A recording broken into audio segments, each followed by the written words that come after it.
Hello, hello, hello. Hello. Good Lord. Holy cow. Look who's back, everybody. Dude, this is crazy, man. Like, I'm so excited, man. Ladies and Oh, gentlemen, welcome to another edition of the 13th Dimension. And my special guest, him, he's back. I'm back, man. Look at this. Look where I went tonight, dude. Oh, no. I even went, I'm like, man, I gotta have Wendy's. I'm gonna be on 13th Dimension. I gotta eat Wendy's tonight. No nuggets? Well, I can't say I do or I do not. I'm actually waiting to see if Mr. Nick Moulet shows up so I can show him I do have nuggets because I know he would be excited. Uh, I have, let's see. He's not showing up as online, at least not on my end. So he Right? may or may not. I don't know. Yes, Eminem. Absolutely, Chris. Hi, Natalie. Hi, Joanne. Hello, everybody. Hello, ladies. Um, guess who's yeah back Guess again. who's back? Back again. Chris, Ladies, back. if you're not aware of this, Scott and I are actually the ones who started this show way back 1,000 years ago when this show Yeah. started. Hi, Kimmy. Yes. 3 years ago, I think it was. Yeah, because this is now season 4. So, yep. Wow, that is crazy, man. And it's still going strong. That's even better, dude. Yeah, I've been playing around with the graphics a little bit that Crystal had given us. Um, I it, love that you still have the intro that Ryan Seymour did, dude. I love that, dude. I can't get rid of it. Dude, it is such a catchy tune. It is.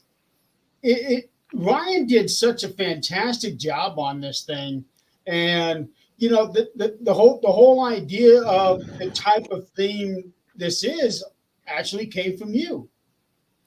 Yeah, because I was like, let's do something kind of creepy rather than Yeah, creepy and mysterious. And yeah, dude, and he nailed it.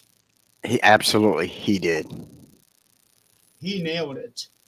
Now, of course, the show would only be better if we had Cameron Crystal on here with us. Right? That would be awesome, dude. Yeah.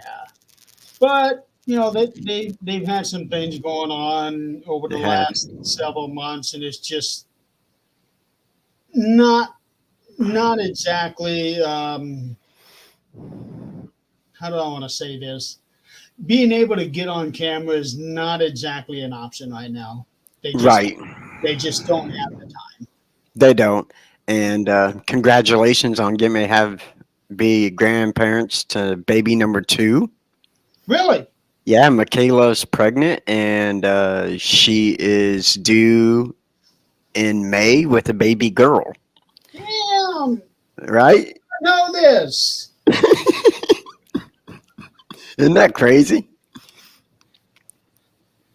Did they post it or something? Yeah, Tim posted it, I think, like 6 hours ago. See, this is how far out of touch I am. Hey, my God. Okay,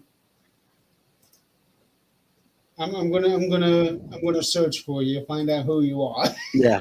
Hey, hey, my guys. Was definitely. That's Crystal. Is it Crystal? Yeah, that's Crystal. But hi, Crystal. We were just talking about you. Literally, we were just talking about you. He just told me that Michaela's having a baby. Yeah, since Tim posted it, I could finally say something. Haha.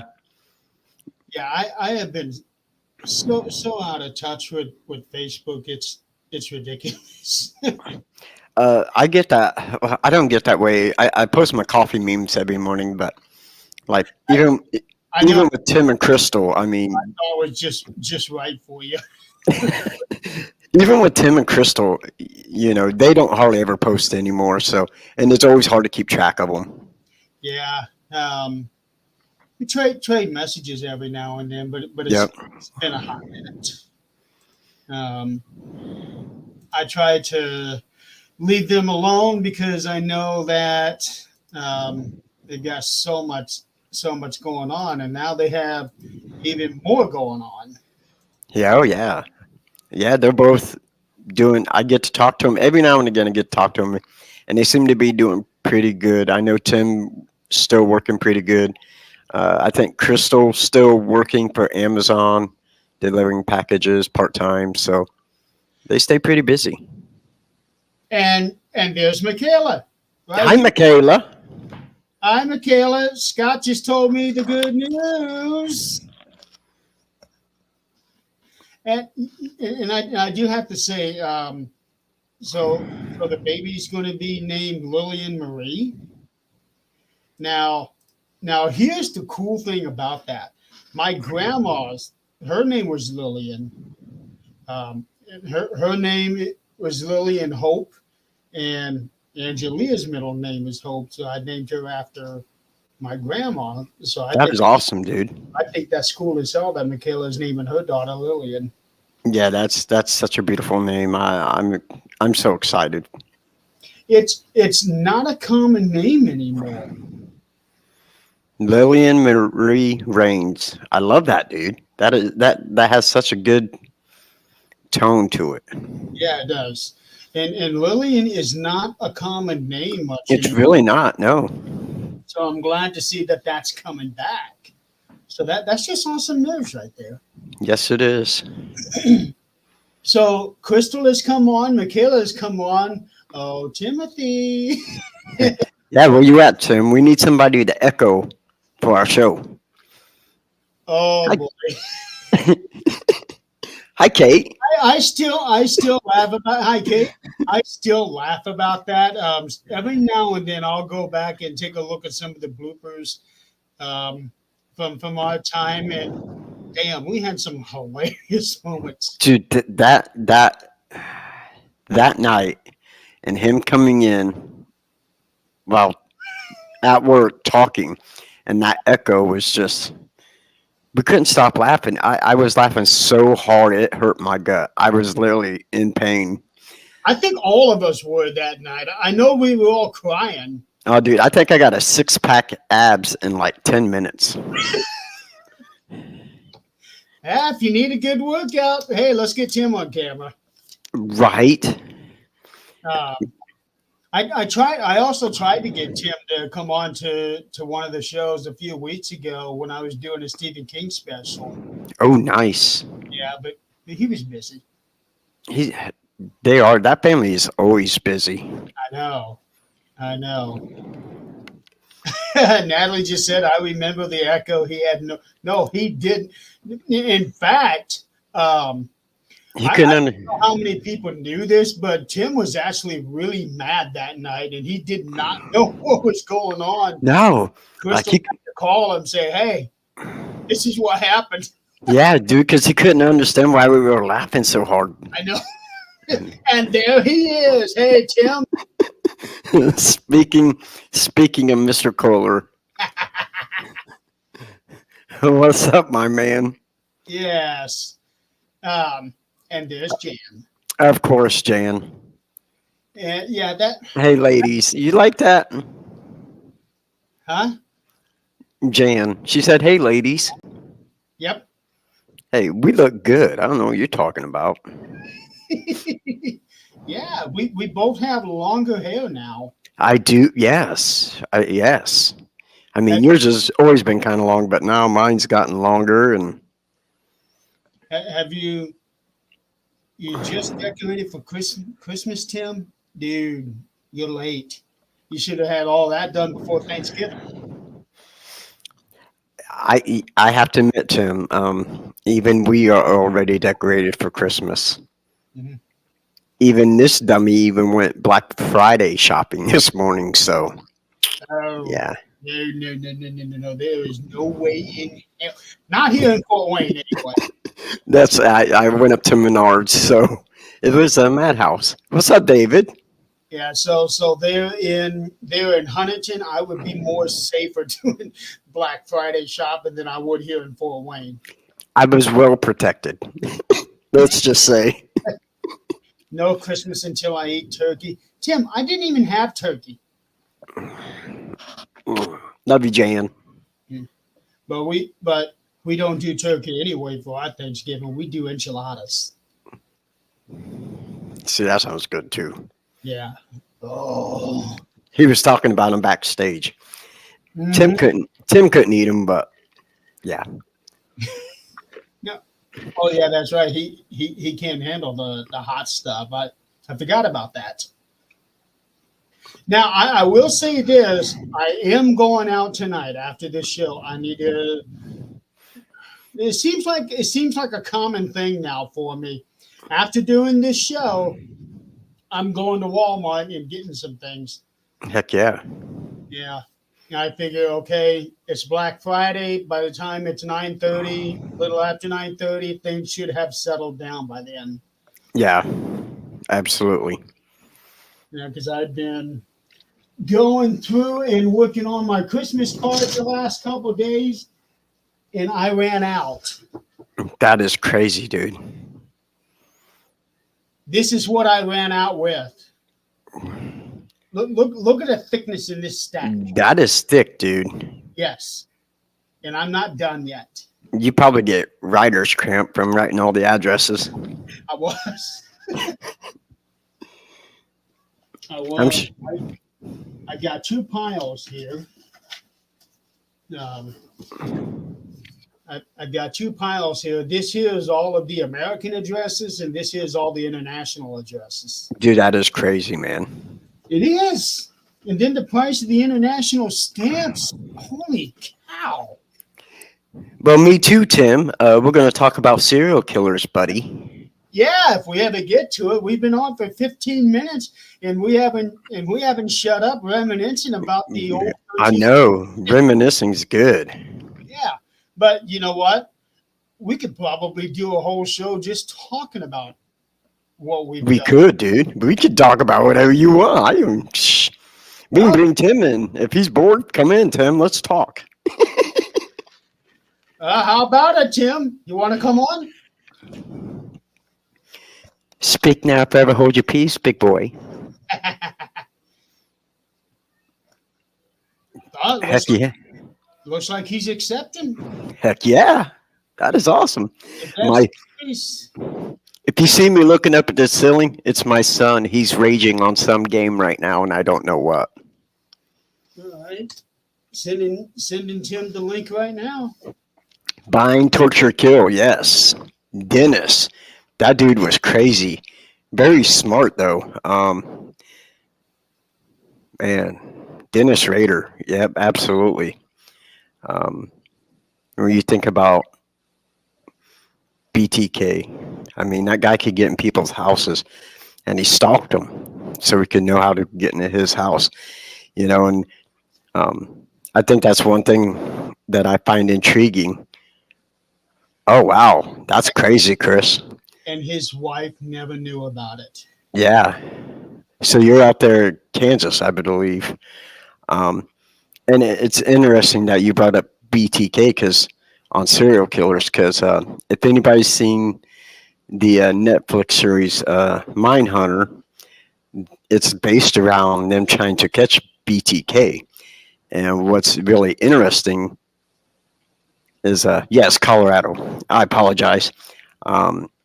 They actually, Edmund Kemper, the co-ed killer, he helped come up with FBI profiling for serial killers. Because Edmund Kemper carries a 147 IQ, which is borderline genius. And they would go in and talk to him and interview him about serial killers and what to look for and this and that. So, yeah, he was actually one of the reasons that helped them catch BTK. So, yep. So, And I actually just read a story that was inspired by by him that Stephen King had written, and because he thought the whole thing about how his wife got so much backlash because she lived with a serial killer for years and never knew about his activities.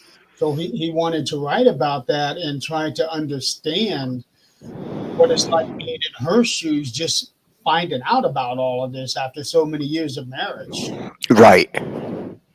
Uh, yeah, now he's just seen the message, so he should be popping up. and you're gonna love this, Scott. Once Tim comes in here, you're gonna see a change in the background Right on. because I actually prepared for this shit. Did you? Yeah, because I get so tired of not being able to see all the logos. Right. I literally took a full day and worked on this stuff and got the look. Here he is. I've not watched the show The Following. He was a electronics technician, is what Dennis Rader did, and he would go to these houses and say there was something wrong with them, and that's how he'd get in. Well, it's up, Mr. Brother. What's going on? Oh God. Long time no see. You all got hair. I ain't got no hair. I know. We be looking good, man.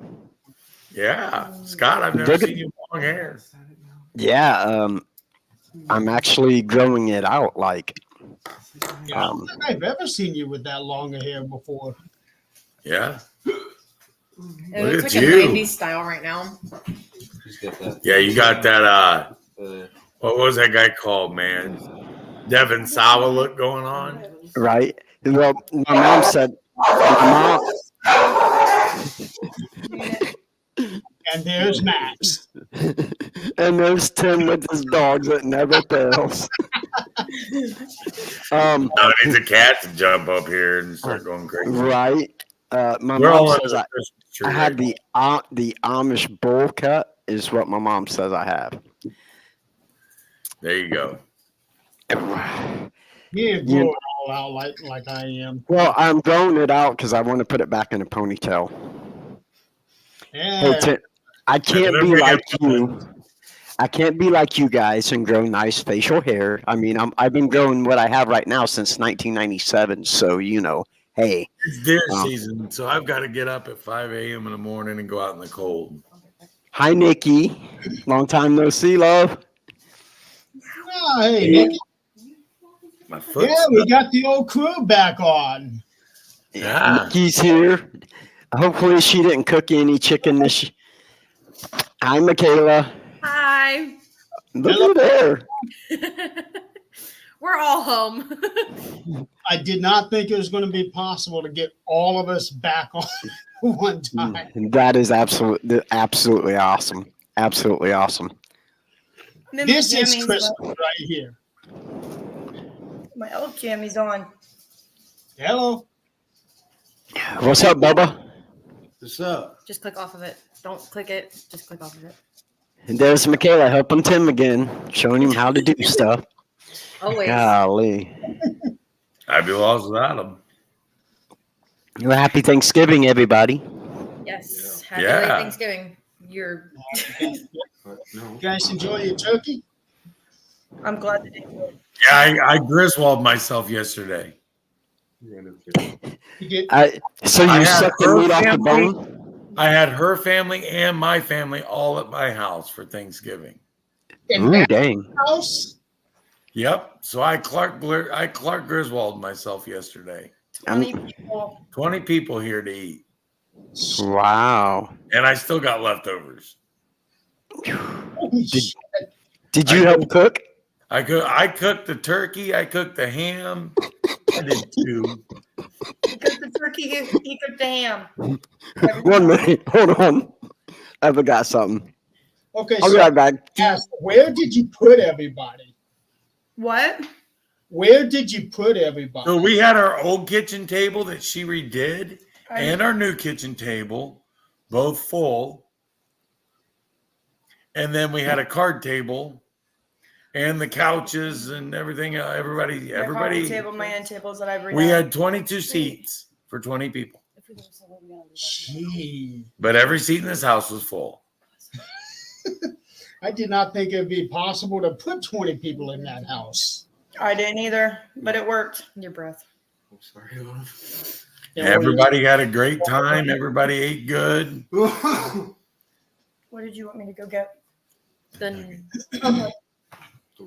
So were you able to still walk around after everybody sat down? Barely, but yes. That's not including all the kids that were running around. Yeah, that's not including all the young ones that were running around. I got something to show you guys. Uh-oh. Might be what Scott went to go grab. It's the Christmas ornament. It's the Nuggies. that's actual. There we go. I've got mine hanging up on the tree right now. They Yeah, always did. she just went and got it off. Crystal just Yeah. went and got it off the What? tree. Wendy I think mine's on the tree too. on a sign somewhere.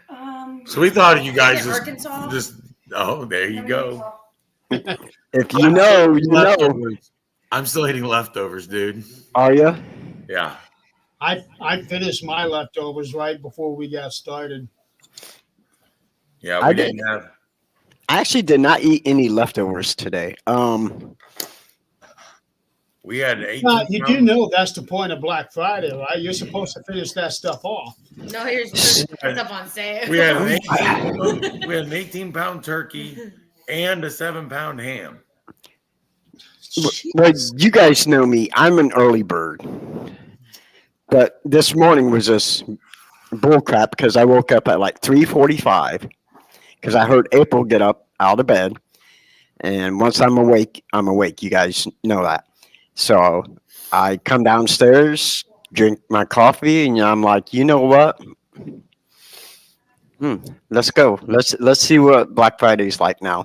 And yeah, I won't do that again. No. Menards wanted to put me to work while I was there. No. One year, Crystal took me and made me go. And some old lady was behind me, and I mean old, talking like 60, 70. And apparently I wasn't moving fast enough for her. And she just started taking her cart and ramming me in the back of my legs. And I feel really bad about this. But I ended up putting my foot up. When she went to push her cart forward, I stuck my foot up, and she hit my foot, and I pushed back. And she stopped hitting me in the back of the legs after that. Didn't you do that when you were in the Navy when the Marines were behind you? But you wouldn't kick them back. You'd kind of just lift your butt up. Isn't that how that worked back then? I mean, Yeah. I knew that was coming. I miss. Oh, would you guys like to see my grandson? I would love to see Caden. Well, he's kept us so busy. Here's a picture of him. Man, he's growing up. Golly. He's getting big quick. That's my grandbaby. Here, hold on. No. Hey, bring that back up. There we go. He's adorable, dude. Yep, that's my tater tot. That's what occupies my time now. Is he walking? Almost. He's standing up with no assistance, but he hasn't taken that step yet. Eric is walking all over the place. And that's the next one. And it's just absolutely crazy. How was that? That was That's 2 hers. ultrasounds ago now? 3? No, it was 2. So I'm going to have tater tot and sweet tater. And ball tater. Happy tater. So my grandkids are tater tot and sweet tater. Hey, there's nothing wrong with that, brother. I'm looking. That's my nickname for them. Do- are there enough potatoes to name all future grandkids? Oh yeah, I mean we're gonna have, if as the family grows, we're gonna have French fry, tater chip, baked tater. Yeah, there's yours. Yep, there's Eric on. That was Eric on his first birthday eating chocolate cake. So That's so cute. that's my little dude. That first chocolate cake picture, that is always hilarious. Yes. Oh yeah, they're going to get food. Yeah, guy. And just so you know, Jeremy, I had to experience his high chair to make sure it was safe. That's not my high chair. No, this is Eric's high chair. I actually sat in it before he did. I remember when you sat in Angelina's high chair over Dude, here. it was, yeah. Could you imagine me sitting in a high chair? Just be like, poof. You wouldn't be able to get your ass in that chair. He's got a point. Around so fast. I mean, dude, come on, man. There's no way you could get. No. I know. When I first said something to Scott about getting into that high chair week before we even had that meeting, I was just kidding. I did not think that he would be able to get into the high chair. And then when he came to the house and saw it, he brought it out. There's no way. Sure enough, he sat in there. He even put that thing on. Oh my! He actually. Dude, that was the funniest shit. Scott Smith could not stop laughing. He's like, dude, that's the greatest thing I've ever seen. I'm gonna go like Oh, bigger and stuff. you should have seen the trip that he and I took to Colorado earlier this year. How was that? That was an experience. Because you guys went and you went out there and seen Adrian, right? Yeah. Okay. Dinner. So I rode with Scott and Tammy up to Chicago, and then we picked up Nick, and then we drove down to Colorado, and we had a great time. Then on the way back, some of the funniest stuff happened. Scott was driving, and all four of us were laughing so hard we were crying. He almost had to pull over and stop because he could barely see to drive. He was crying that much. That's a good thing. That's a good travel right there. It was. It was. And here's the thing that happened. It was completely unintentional. He was renting a van, and this thing was fully loaded, fully decked out, and it had one of those things where you can be able to connect your phone to the GPS thing on the screen. Right. And so he was able to message people, but using voice messages through Facebook Messenger. And he didn't realize that the voice control was turned on. He was saying something, and he noticed it. Oh, no. And it started spelling out, no, all the way through. Nick and I were out laughing, and next thing I know. Dude, that is awesome, man. I mean. It was, and that was also the year that Chris, that was also the trip that we met Chris, not actually in person, but the guy that runs the Abbey where we all went to. Nick and I were guests on the guy's show, and Chris kept doing all of these jump scares. And here's the funny part. I told Chris, keep him coming, because I'm enjoying it. I am loving these jump scares. Nick, on the other hand, every time he went off, he jumped 5 feet off of his chair, and he was actually waiting for the next one. Okay, give me that next jump scare.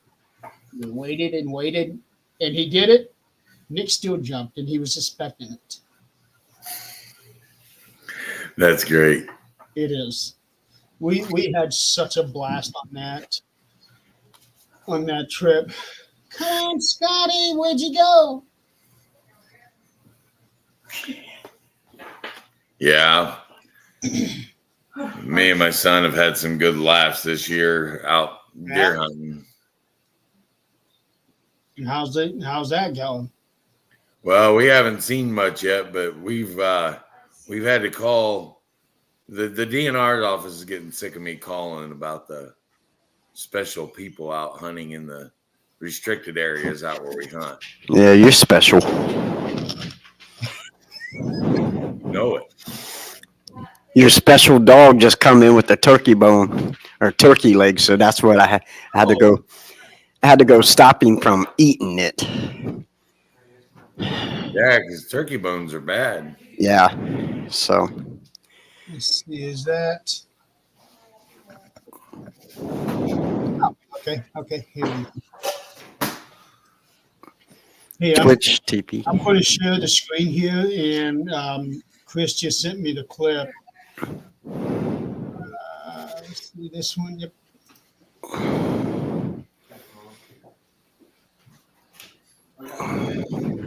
Is Adrian Clayton. She is the one who is head of Daisy Colorado. And she is also the one who has arranged the investigation here at the ad. Yeah, I was expecting that. I didn't realize it was going to be. It was a difference. Yeah, that's not just skip. Oh, poor Nick, man, he jumped out of his skin. He did that to him probably 10 times that night. That is great. Yeah. Yeah. But we had such a blast. And ever since then, that was the first time that we met Chris was to that show. So ever since then, he's been watching a whole bunch of shows on this network. And that's awesome, dude. I mean, It really is. All right, now you guys had just started talking about serial killers when I jumped on here, so you guys need to get back on track. That's what I used to do good at. okay. I think we spent all of 30 seconds talking about serial killers. All right. So, So, which one do you want to start off with, Scott? man, let's start off with the crazy. I don't want to say the crazy one because they were all crazy. Let's start off with Richard Ramirez, the Night Stalker.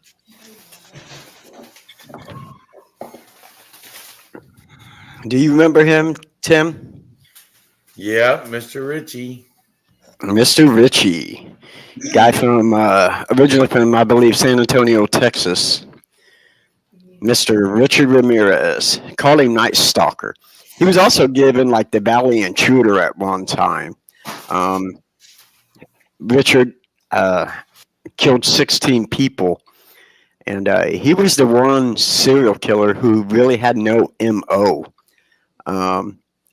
Most serial killers have some kind of MO when it comes to killing or victims or not, whatnot.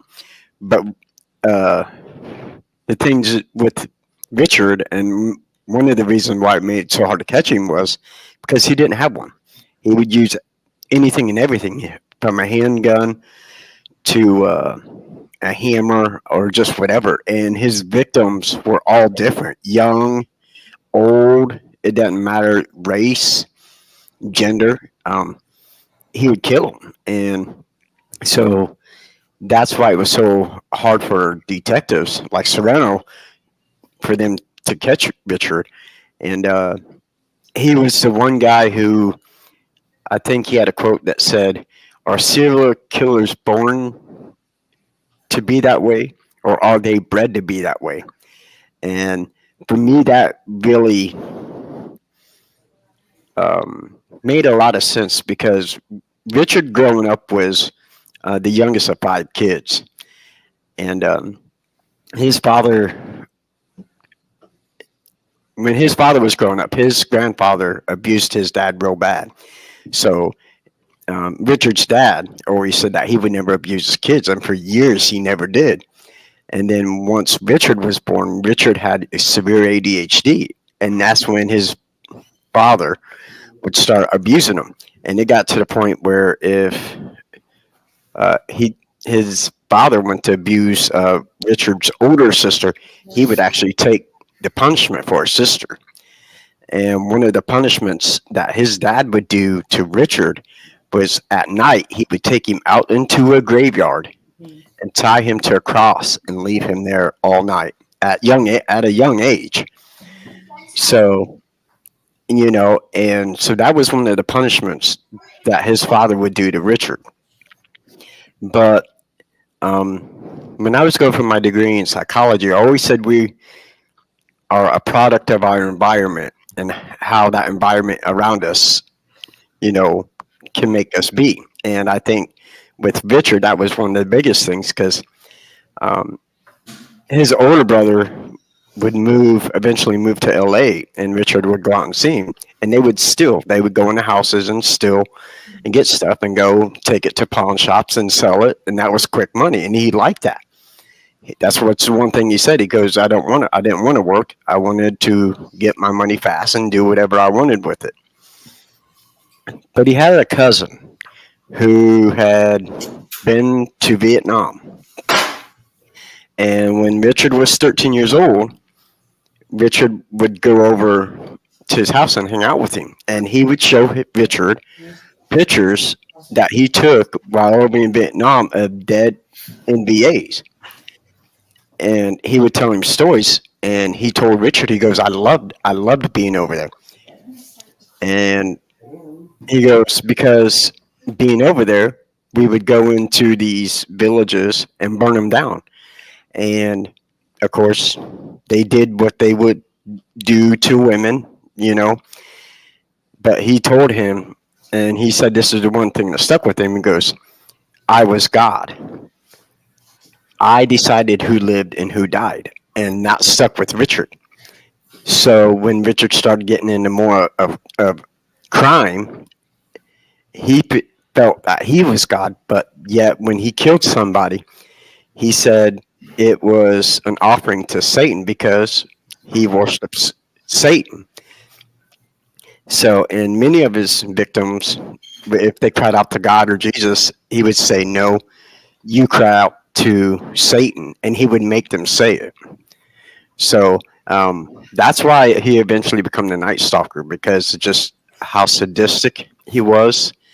And unfortunately for him and his downfall, he had a rare shoes. He had rare shoes. He had these rare Asics shoes. And one night he had left a footprint in a flower bed. And the detectives did a lot of searching. And come to find out, only 5 pairs had been sold. This type of shoe had been sold in the United States. 4 of them had went to Phoenix, Arizona, and 1 pair to LA. And eventually, that was one of the things that helped catch Richard Ramirez. The fact that his picture had gotten shown in the paper. He had went to Phoenix, believe it or not, to go visit family. Well, while he was over there, they finally were able to get a description of what Richard looked like, and it was in the paper. So he comes back in on a Greyhound to the bus terminal, goes to a gas station, and all these people are looking at him, looking at the paper, looking at him, looking at the paper. And this guy didn't even know it, and that's how he ended up getting caught. He took out of the gas station and started running away from police and everything, and ended up in a Hispanic neighborhood, and they caught him, and they beat the holy crap out of him, like really bad. So that is Richard Ramirez, Night Stalker. Yeah, he like you said, he was real awkward about not having an MO or having any rhyme or reason as to who he killed. I think the only thing that they ever said that they could connect the victims to is that they were all kind of religious. Yeah, a lot of them were religious, but like I said, there was no MO. Like, I can't remember the one lady's name. She was an Asian lady, 30 years old. He tried to commit like 3 murders in one night, and the first one like bailed. And he was driving down the road, and this car stopped at a light, and he jumped out and grabbed the lady right out of the car and shot her and killed her right there. Yes, sir. Is what you settled on for Katie? So, yes, Richard Ramirez. Yep. And Just by looking at him, that there's something not right about him. they said looking at him was one of the most darkest and evilest things in the world because his eyes were dark, really, his eyes are brown and he's light skinned with dark hair. So it made his eyes look black. So, and his sharp chin just made him look completely evil. And his teeth were completely bad. I mean, they said that one of the favorite things that this kid would only eat growing up was chocolate and Pepsi. So, and he never brushed his teeth. And so that's what a childhood friend said. He said he would tell him, you need to brush your teeth, but he never did. So between all the drinking and the drugs and everything, it finally took a toll on him. And so, but yeah, 16 lives, including a very young child as well. So Now that's just what they know of, right? yeah, that's what they know of. Now there's some other ones out there that's worse. I mean, yeah, I mean, it's crazy. And I didn't realize this until I started looking up these pictures that he's got a pentagram on his palm. Is that a tattoo, or was that just something that was written on there? I think he drew that while he was in that court and held it up, and and it's weird because all these serial killers, people come infatuated with him. A lot of ladies like, What is it with chicks and serial killer documentary? I don't know, man, because I did not find Arlene Wuornos attractive at all. My wife, Crystal, hates serial killer documentaries, and I actually like them. Yeah, absolutely. The thing about the documentaries is that it gives you the chance to really get a good insight on these people, not just the murders that they committed, but what led or what possibly led them to committing these murders, how they grew up, what happened in school, stuff like that, what happened at their job, all of that, more or less. Right, and like I said, in Richard Ramirez's case, when you look at how he was physically abused, and then he's hanging around his cousin who's showing him pictures of dead Viet Cong soldiers, and telling him how it gave him a God complex. And I forgot to say this as well. While he was at his cousin's house when he was 13 years old, his cousin shot and killed his wife, shot her in the face in front of him. Wow. And Richard went home, and I believe he said that it did not faze him at all. Like, it didn't bother him. So the cousin that, talked about killing people and how he liked it. And speaking of Nick Moulet, guess what, brother? Hey, Nick. Got the nuggies, So, the one guy that's,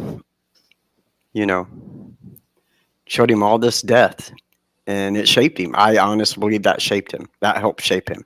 Besides the punishment that he grew up with, that had to shape him. The fact that he can do all of this stuff and not faze him, or see something like that, not faze him, that just lets you know how cold, how dark they are inside. Yeah. I mean, there's no empathy to him whatsoever. Yeah. And that's one of the biggest common factors between all of the serial killers. They have no empathy.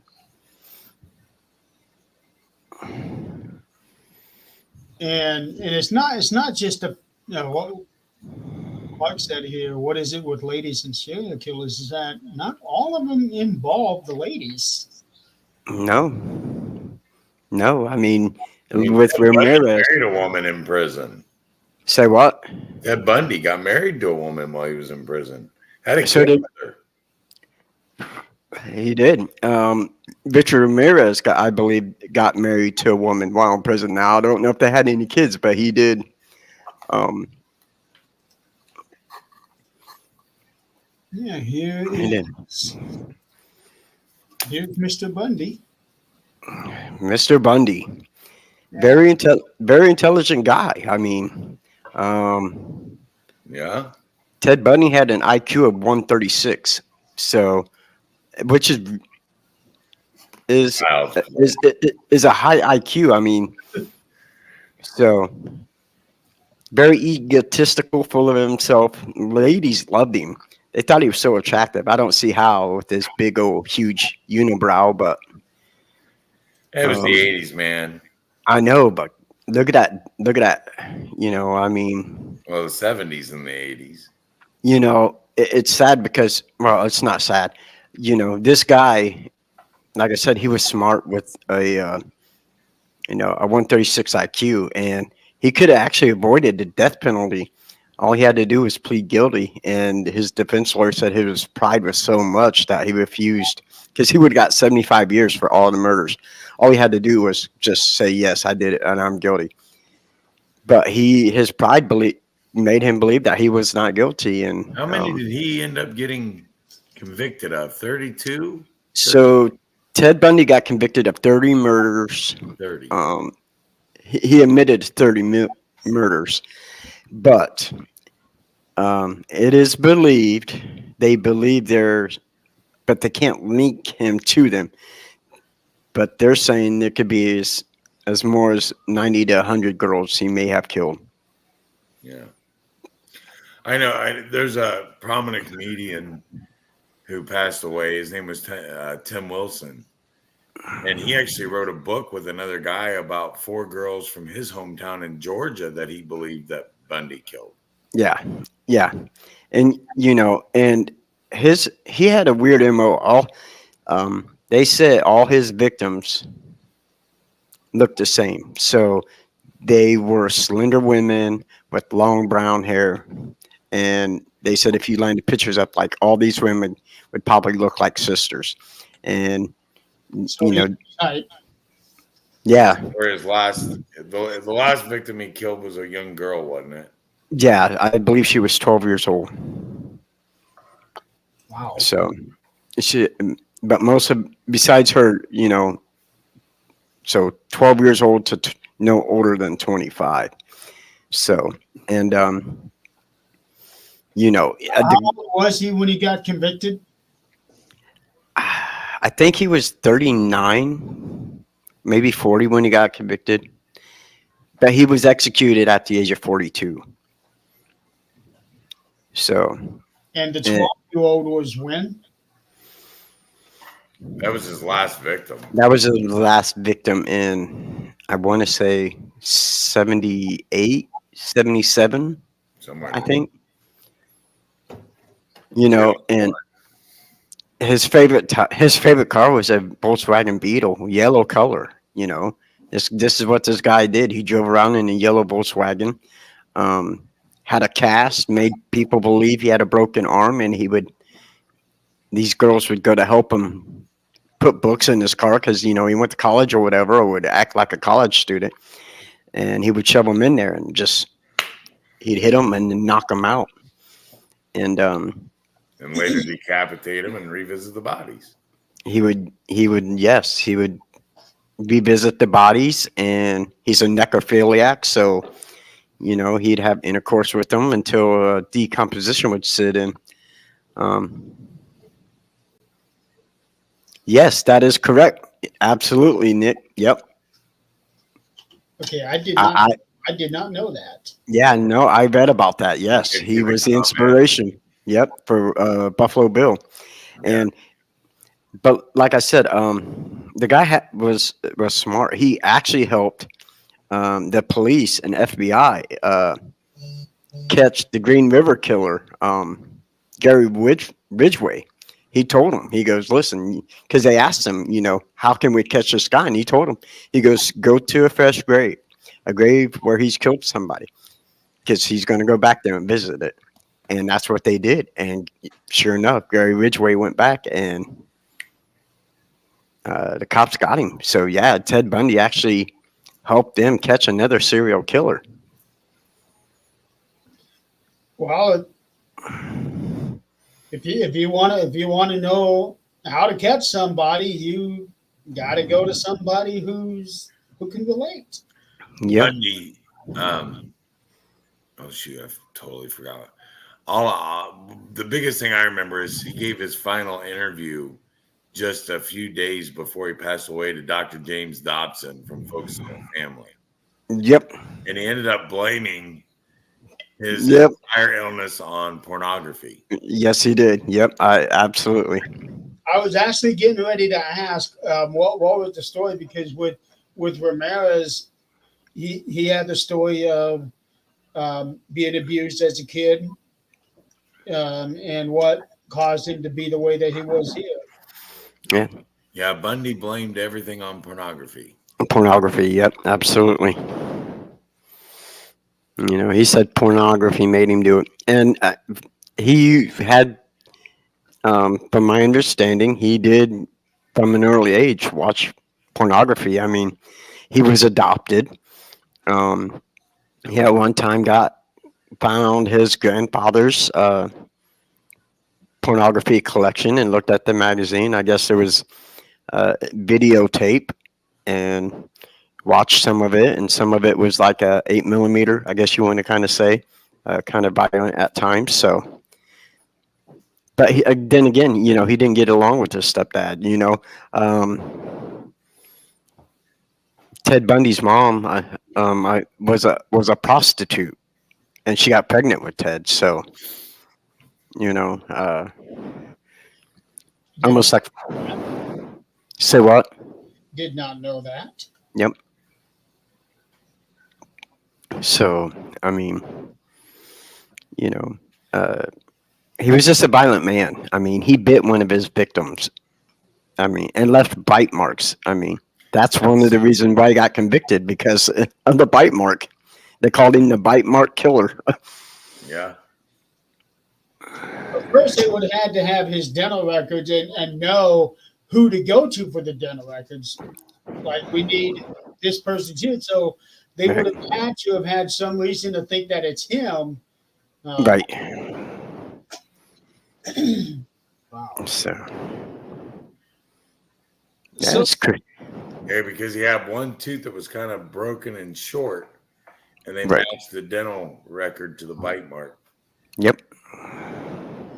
That's a very distinguishing mark. He bit her so hard, but I don't think he killed her. I don't think he did either. I think she ended up surviving. He ended up testifying against him, Yeah. but he bit her so hard that they were able to take photographs of the bite mark on her. Because I think she was supposed to be one of the close last to the victims. I think she was one of the college students there in Tallahassee. And he beat her so bad, he thought she was dead, and she ended up not dying. Wow. That led partly to his undoing. It did. Absolutely, it did. Yeah. Now, have they made any big movies about him specifically, not just inspired by him, but actually about him? Yeah, there's one it was out on Netflix that had Zac Efron portraying him, and it was actually a pretty decent movie. It was based on Ted Bundy. I liked it because it told the story from the perspective of his first wife. Yes. It didn't tell it from his perspective. It told it from an outsider's perspective. Yep. And the end of it is so creepy. The end of that show is so creepy. I hope that was actually true, because it just puts it all. She keeps asking him how he did it and how he could cut the head off of all these women. And he takes his breath and fogs up the glass, and he writes hacksaw. Right. See, As he's walking away from out of the visitation. Well, when you think about what some of these guys have done, especially in this case, when they make a movie or a TV series look so creepy, when you look at the stuff that they actually did, the events that actually happened, that's just downright creepy. it is extremely creepy. And I mean, just think, this is, even in a movie, it's creepy. Imagine real life, the people that went through this. You know, you're sitting here talking about these movies. Dahmer, dude. I mean, not movie. I watched that series, and it was a good series, but man, I like, heard that it was a very good series. I remember a lot of talk about it. And I remember there were quite a few people, and I get their point. Quite a few people who felt like that series never should have been made because of the context behind it. And I understand that completely, but at the same time, what Hollywood is showing us when they're not taking their creative liberties, is that they're showing us, okay, this is what these people went through. right. An I idea got of really what- mad about that documentary. Say what? I actually got really mad right after that came out. You did? People were dressing their kids up like Jeffrey Dahmer to go trick or treating. Yeah.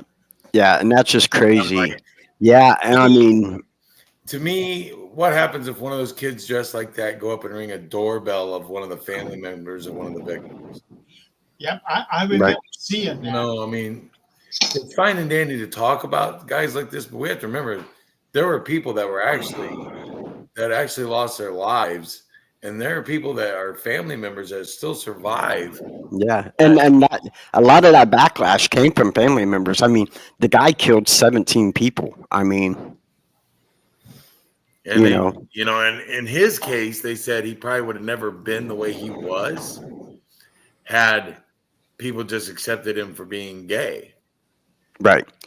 And But I think it was deeper than that. I think it was more like his own family member, his father specifically, and well, and his father was, I believe he was a professor of like biology. So, and Dahmer, it said that his father had gotten under the house because there was a wretched smell and found like mice or some cat bones or something.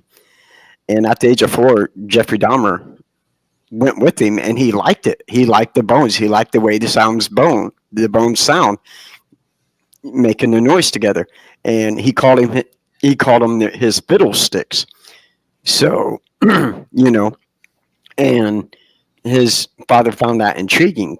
So Dahmer became interested in biology and dissecting animals, and his father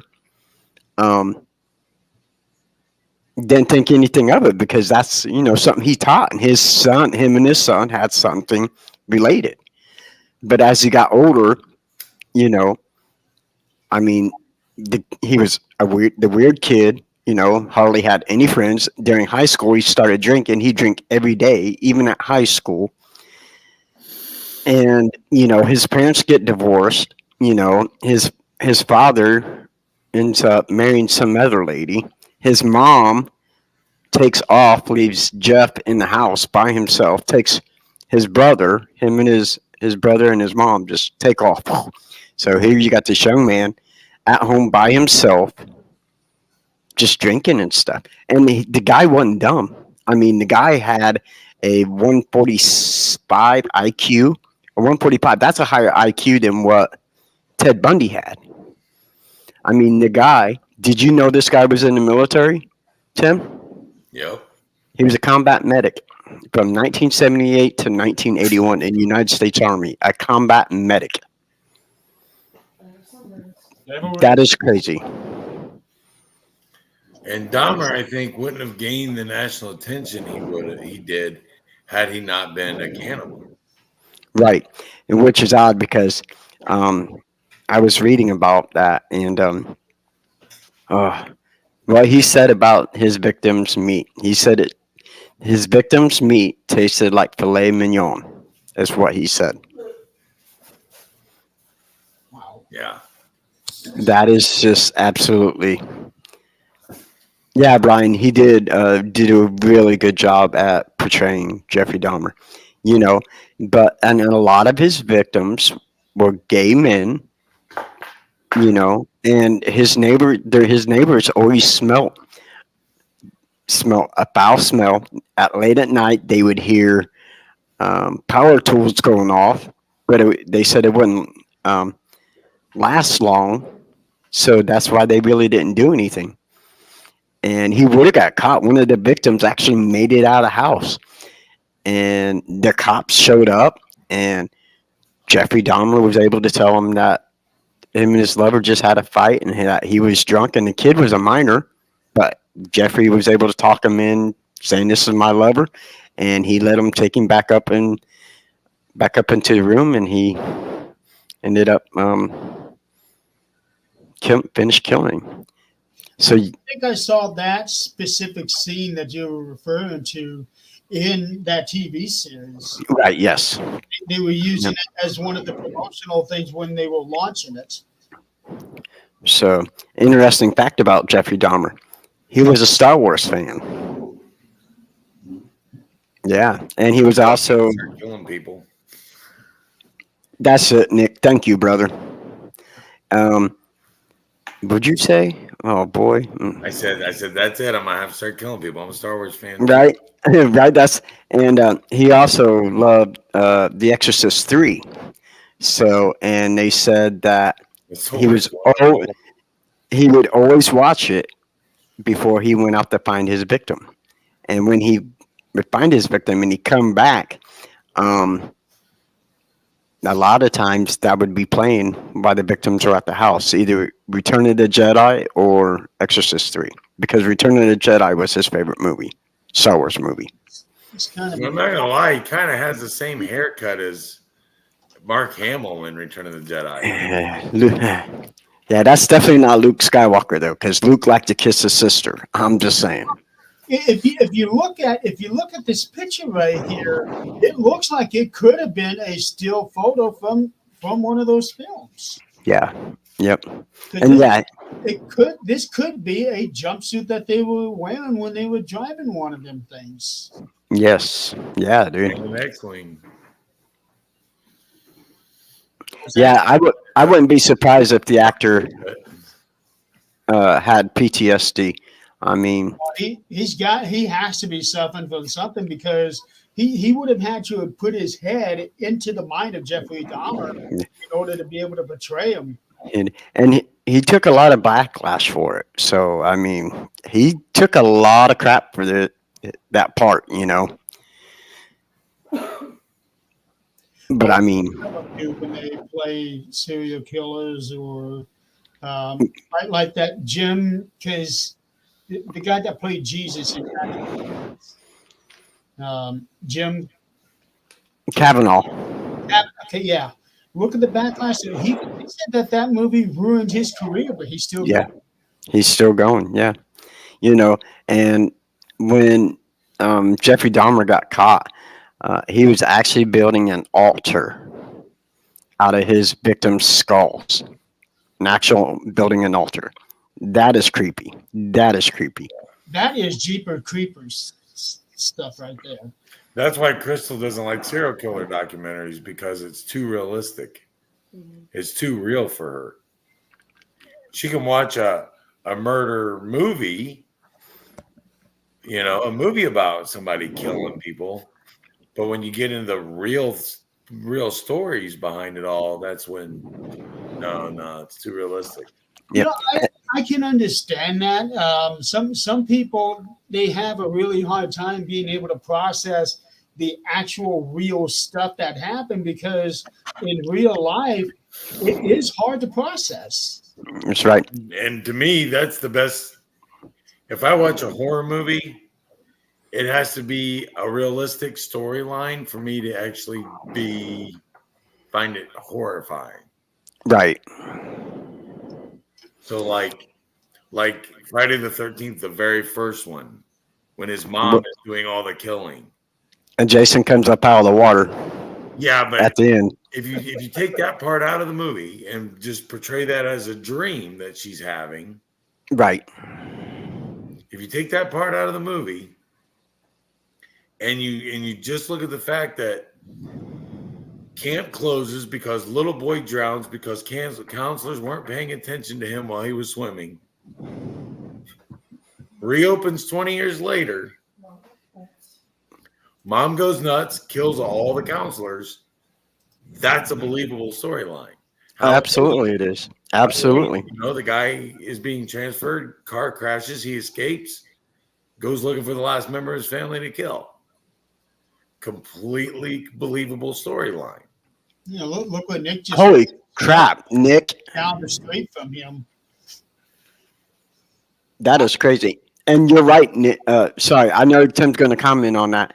But yeah, he also wore Dahmer wore yellow contacts so he could look like Emperor Palpatine, the Emperor. Yes. Hi, Adrian. That is crazy, Nick. Absolutely crazy, man. Wow. The lengths that some of these guys go through. I don't know. There is. I don't want to say you have to admire or respect, but there's something about their dedication to what they do. If they put that dedication towards something good, Well, and you, well, I'm trying to word it to where it wouldn't be like I'm supporting what these guys did, but there's something about their dedication to what they're doing that if they had done that elsewhere, it would have been phenomenal. right. And you know, somebody like that, you know, besides the killing, he did do good. That was John Wayne Gacy. John Wayne Gacy was a well-admired person in this community. I mean, this guy was fully involved in politics. He really was, you know. He was always a member of some special, like Elks Lodge or Moose Yeah. Yeah, he was. Yeah. Winners.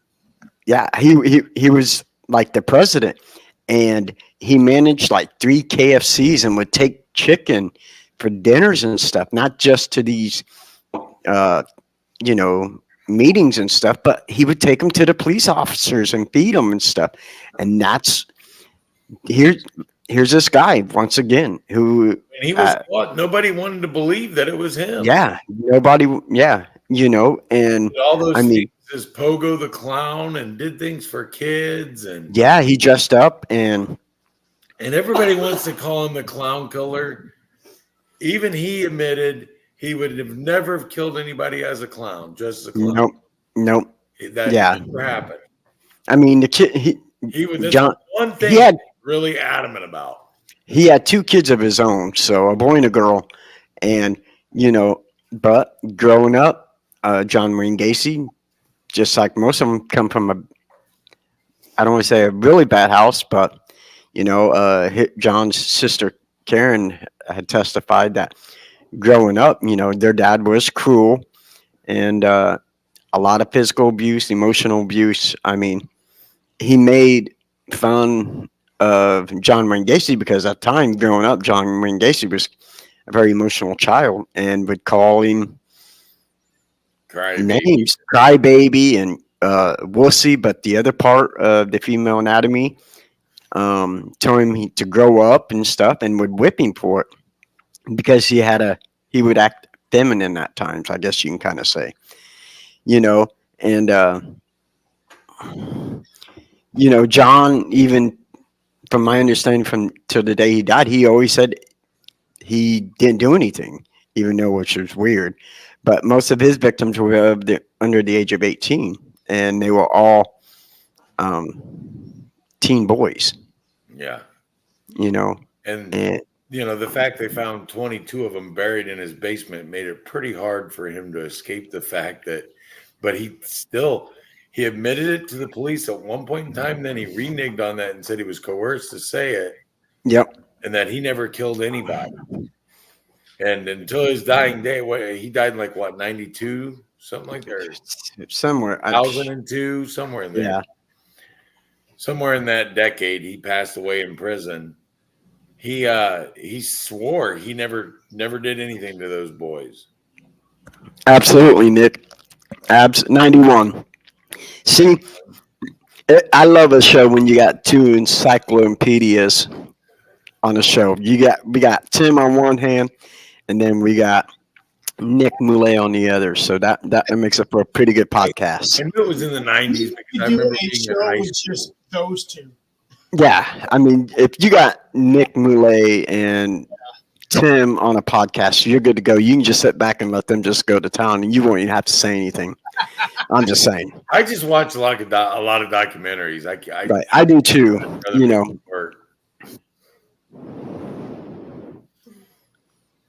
I mean, I watched I don't know if anybody else saw it, but I don't know if it was Netflix or Discovery. One of them had a documentary called the John Wayne Gacy tapes. yeah, it's on Netflix. And I watched it while Crystal was in North Carolina with our daughter after she had her grandson, because she doesn't let me watch stuff like that at home here normally. Watch it. It's another That's one. because she wears a pants in the house, bro. That's right. Somebody has to. I ain't scared of her. He says I know. What? I didn't say nothing. She said, "You say that now." I didn't say nothing. But I'm a big guy, but she beats the hell out of me. Uh-huh. Look, I'm all sore. you know, and he did his own construction company, and what was odd was these guys, his workers, are down there in this crawl space making this makeshift graveyard. And they said it smelled. They were doing it. Yeah, they didn't even realize it because the slab, I think they said, was like 6 feet, and then the other part was like just a foot. So, And that was one of the ways he lured his victims into his house, yes, was by offering them a job. Yep. A lot of them were teenagers. Some of them were runaways. Some of them were kids that didn't have really any place to go. And he's like, "Hey, I got a job, man. You can come work for me. Come by my And then- house. We'll and then- have the yep. details." he would. Got him in the Yeah, house, and well, he would invite him back over to the house for alcohol. Every teenager wants to drink alcohol. Oh, and what's the other thing? Porno. Hey, let's drink and watch a little bit of porno. And then he would play a trick with the handcuffs. Mhm. And hey, can you get out of these? And once you're in there with handcuffs, that was it.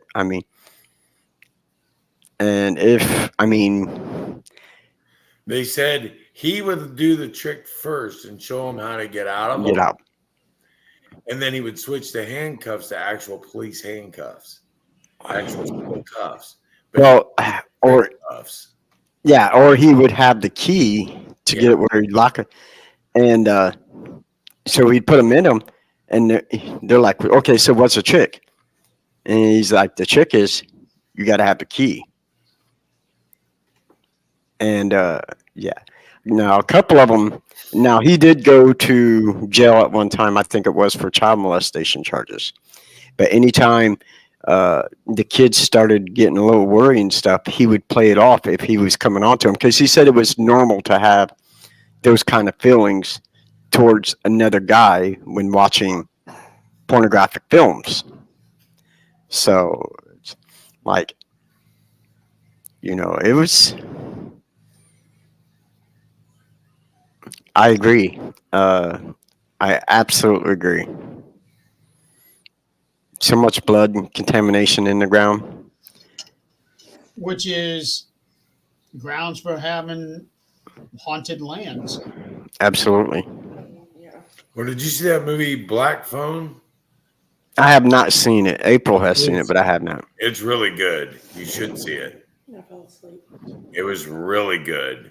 Is it based on a serial killer? It's kind of loosely based on Gacy Okay. because this guy's luring in kids.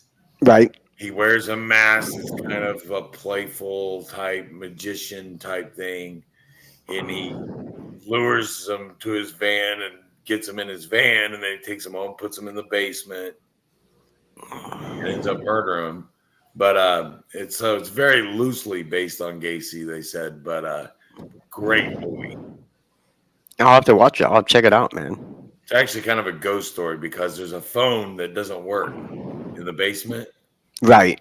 And it rings. And then the kid picks it up, and it's the Right. kid talking to him, telling him what to do. Right. I have to check it out, man. Oh, you should. It's a good movie. Oh, I will. It's right up your alley, dude. Chris was saying earlier on why I was the only one who didn't have a nickname on on the show. I seen that, dude. I'm like, wait a I minute. was gonna say it earlier. I was gonna be like, Jeremy, you need to get a nickname because I feel out of place. Right? Yeah, one time we all had special little nicknames. The ringleader. The ringleader. Yeah. That was Crystal's name was the ringleader. Yep. And for anybody wondering about my nickname, I'm 6'3". I wear a size 15 shoe.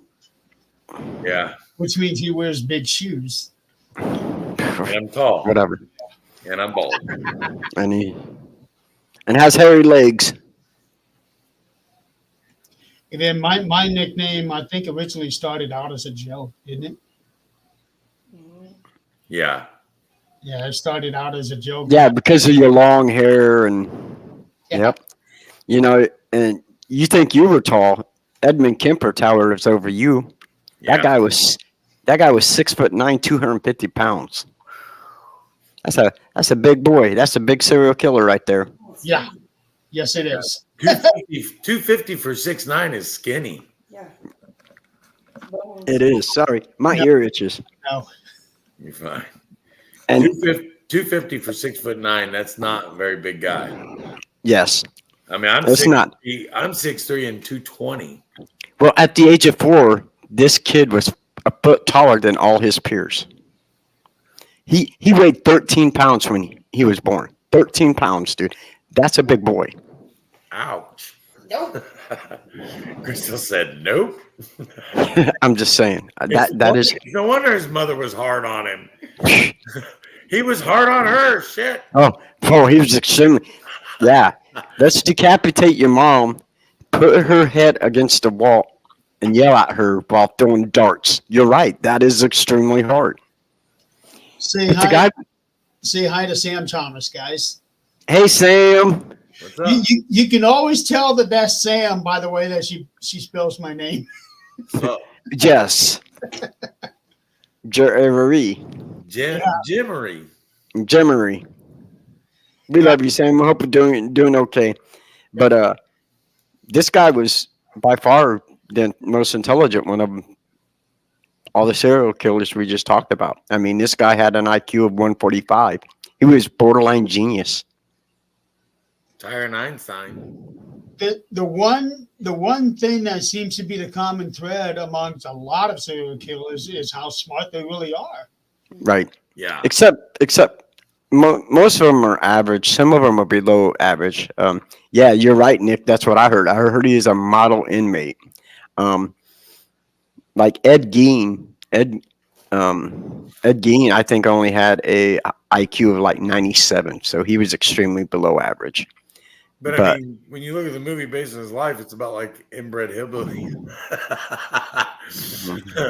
got a point. But out in the middle of nowhere. Yeah, I mean, but Ed Gein was probably the exception to the rule, but Right. Well, so was Edmund Kemper. I mean, artistic though. Yeah. And look at how many iconic horror films were based off of just that one guy. yeah. I mean, Texas Chainsaw Massacre is just crazy. You know, So, it was crazy, But once again, you got Edmund Kemper with a 147 IQ who wants to go, hey, why'd you kill your grandma? I wanted to see what it was like kill grandma.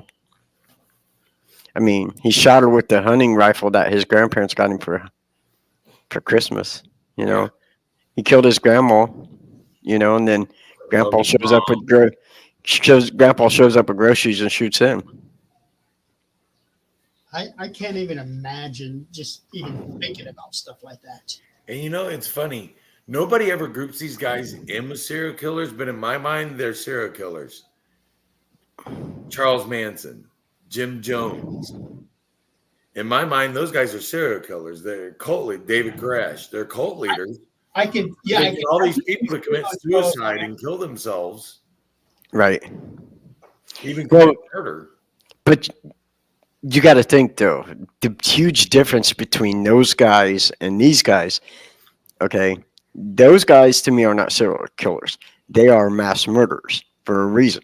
Mass murderers kill a large number of people in a really short amount of time, where serial killers kill people over a long period of time. In small groups. Right. So, and one of the people that has always been brought up is he this or is he that? It's Ted Kaczynski, the Unabomber. Yeah.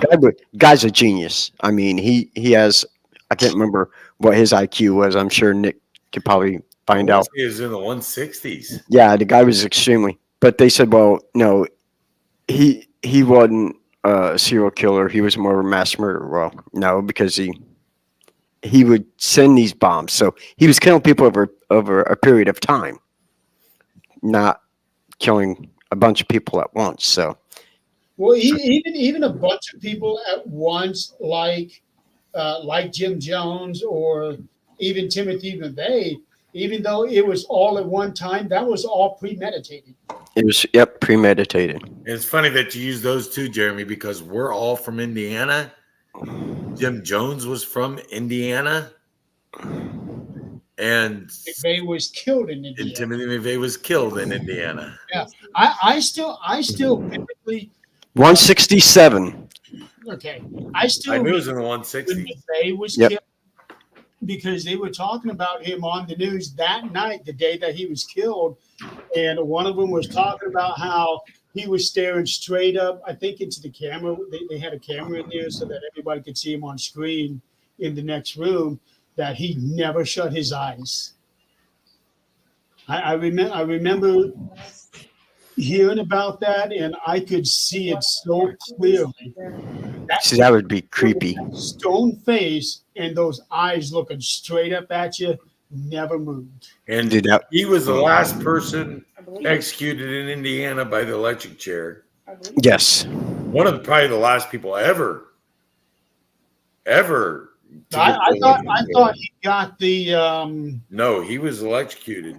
Was he electrocuted? Yeah, Crystal's friend Risa lived in Terre Haute when it happened, and it blacked out the town. Dang. no. I could have sworn that he had. I'm pretty sure he didn't get lethal injection. I'm pretty sure he was electric chair. Yeah, I thought he got the injection. Nick, look it up. What'd he get? Hi, Brad. How you doing, Brad? Hey, Brad. Let's see.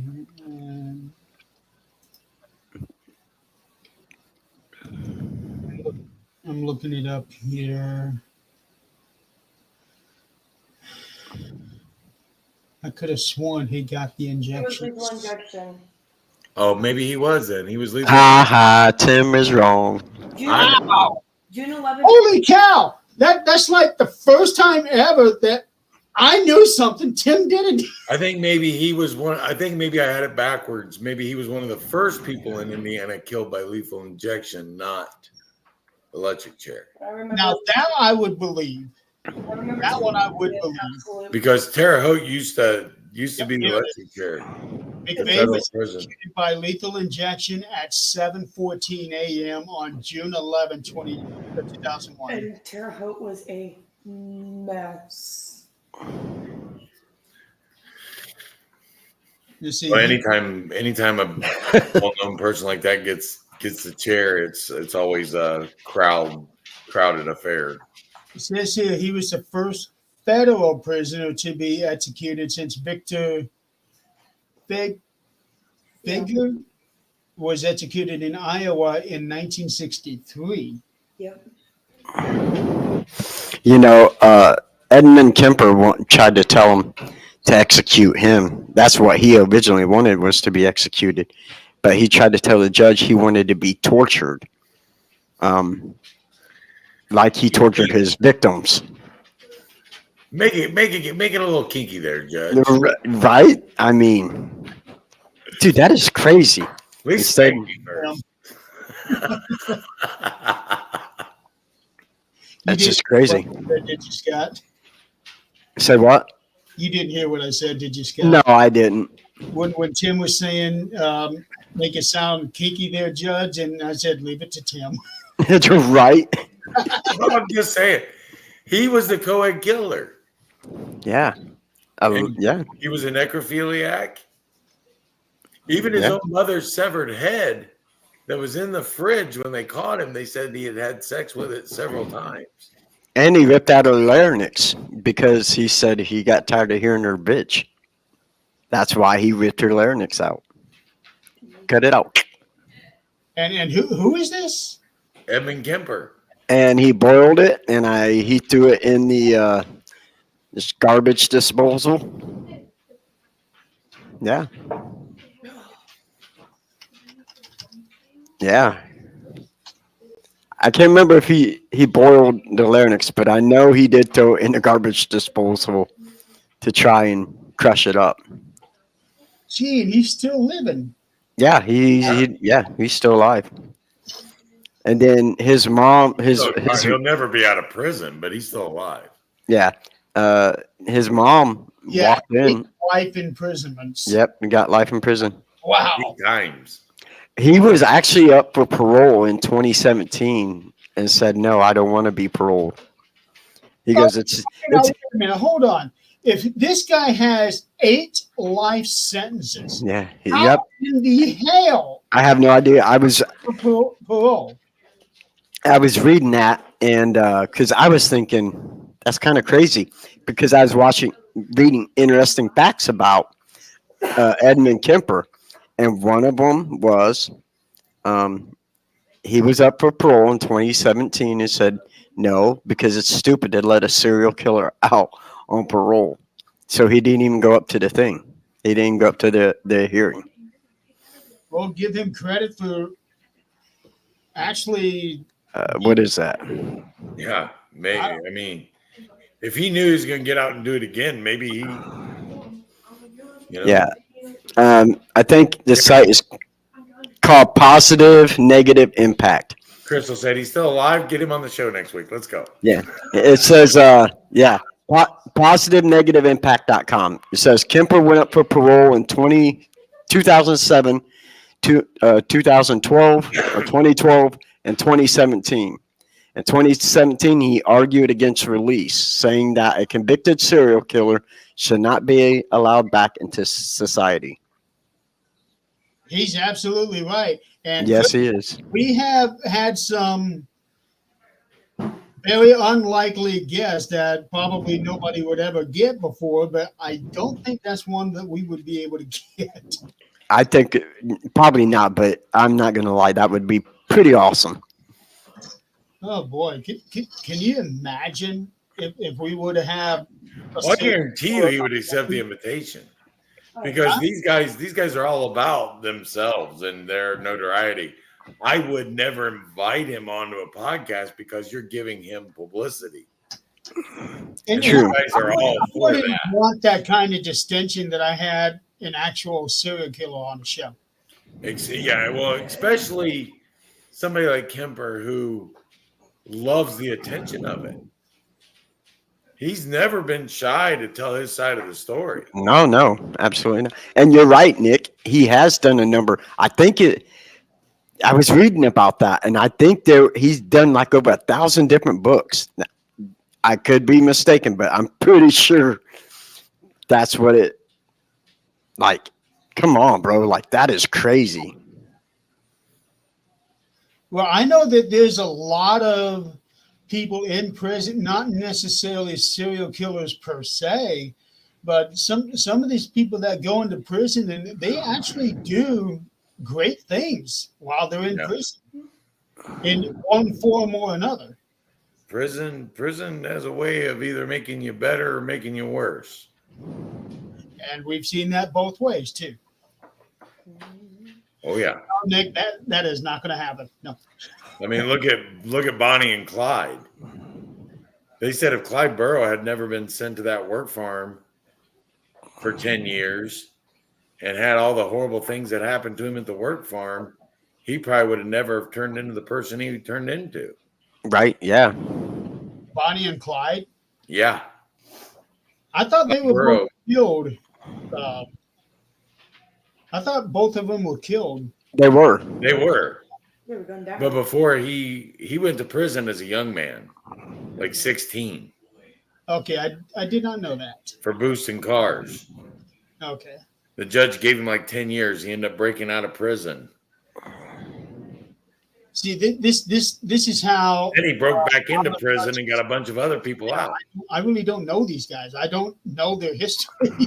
Yeah. I just know certain names and what some of them have done, but that's about the extent of it. I don't know. Wow. Serial killers, but mobsters all do all day. Yeah. So I have to tell you this. Some of the books Kemper has recorded is The Rosary Murders, Merlin's Mirror, The Glass Key, and Flowers in the Attic. Flowers in the Attic, dude. The VC Andrews book? Yeah, he recorded an audio book Did for the it. audio Yeah, book for it. yeah. And that plays into all this. People get fascinated by serial killers. Dude, that is absolutely crazy. Many of them. And the way it sounds like these books that he does is stuff that he probably would have done. I mean, maybe he's got a great voice. I don't know. I have a new job now. Audio books. I am not doing serial. I am not bringing a serial killer onto the show. No, that's not happening. So how do you know you haven't had one already? They say you go past at least one serial killer a day. That is very true. But I will say this, and I'm not going to mention his name, but we did have somebody of very dubious distinction on this show a year ago that we did not realize until about 2 months later, I think. You guys know what I'm talking about? Yeah. Yeah. So that was, Yes. I think that's about as close to it as I'll ever want to get. Well, we do have Tim. I got no criminal background. It's okay. We know you shoot yourself in the foot anyways. I think it's Scott. He's the one who drives the I recycling shot. truck. Yeah, you're the one that drove the garbage truck, dude. You're the one that was disposing of the body. I don't know what you're talking about, bro. Did you hear that, Scott? I did, dude. Like, really? Hey, there's no chase evidence anywhere, so I don't know what you're talking about. Ask him if I need an orange See, folks, this is what I miss right here about this show. When you get all of us together, you don't know what's going to But- happen or who's going to say what. Scott, Crystal said, does she need an orange tag for that? Yeah, you got to buy an orange sticker for that. Sorry. Every time you have to buy an orange sticker for anything that won't fit in the trash can. That's going to cost you $5. So just let me know. I'll come pick it up. Yeah. No, my luck, I'll show up and it'll be a brown bag. Huh. I'll just pick that brown bag up. Is that blood? No, that's water with leaves. That's what it is. It's water and Yeah, leaves. well, we do have those red bushes out front. Scott, too bad you don't come around my place. I got a busted up TV in the garage that I want to get rid of. I mean, That's different. That's electrical waste. So that has to go to electronics processing. I do take some of them. Do you? It just depends on what kind. I'm more likely to take a flat screen rather than the older type that we grew up on, just because of the bulbs. that's what it is. It's a flat screen. And I don't know If you had an older one, you could bring it in Huntington, set it out. Somebody will come by in 20 minutes and take it for the copper inside of it. yes, They will. I did not even think about that. I need to break that open. If it's a flat screen, it didn't have the copper in it. The It didn't have the copper foil. Yeah. But those the old big TVs that had the big Yep. box in the back. If you broke those open, you could take the copper coils out of it and make a fortune at the recycling center. Yep. Big This money in copper. This one here is a flat screen, but I don't know if it's a regular flat screen TV or if it's a plasma screen TV. Plasma TVs. I have no idea. I don't even know what brand it is. I just know that it was in the back of a truck that my dad had bought, and we ended up inheriting that TV, and it's been sitting in my garage ever since, and that's been, I don't know, 5 years now. Wow. Yeah, I have been wanting to break into the back of it and try to pull out stuff that might be valuable. I just haven't taken the time to do it.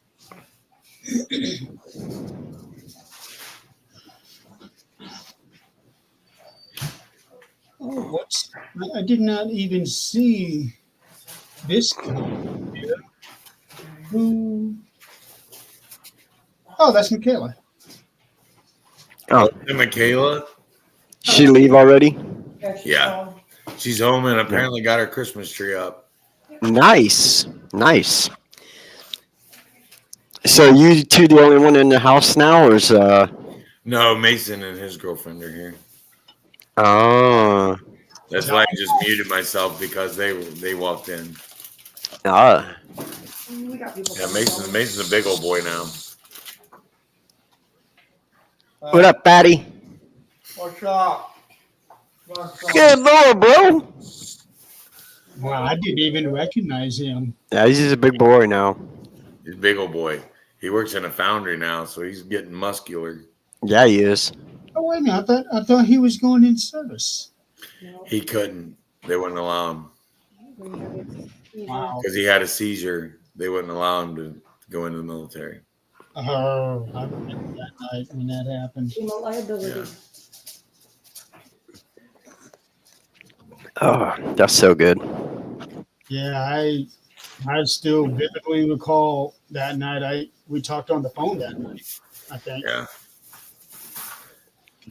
Yeah, I did 110 that day in the Mustang. I beat the ambulance to the hospital from Fort Wayne.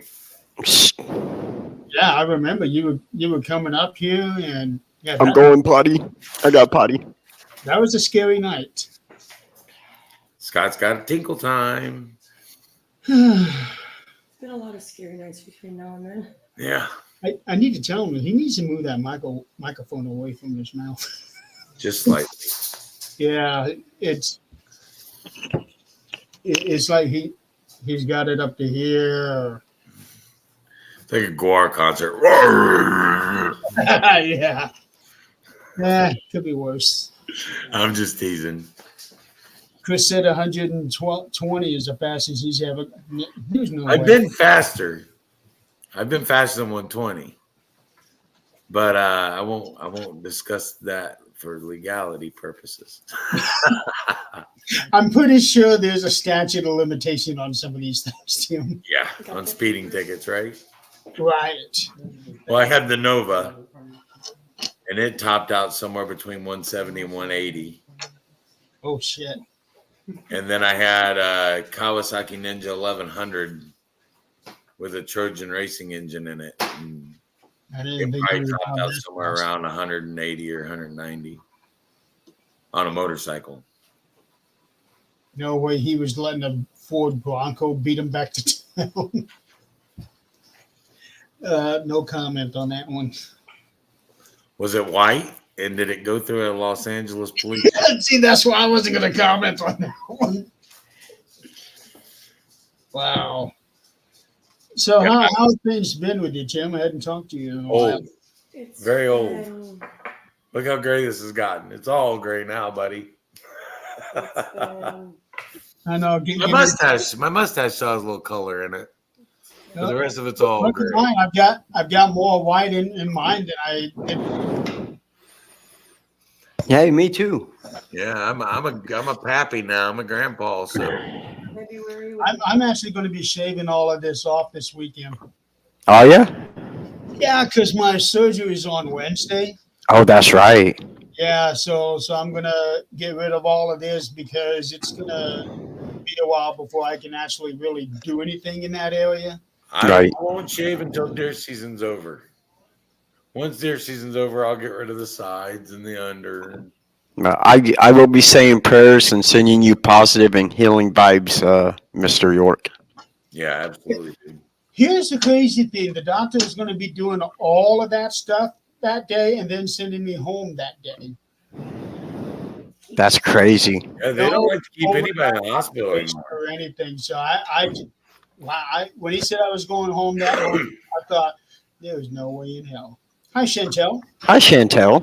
I've been So- quiet, but I'm keeping up on things. I'm just But yeah, that's what I was really hoping. hoping. This here is a bonus. Big Kid says he misses my chats about Dracula. Nobody misses my chats about Dracula, dude. Nobody misses I do. about Dracula.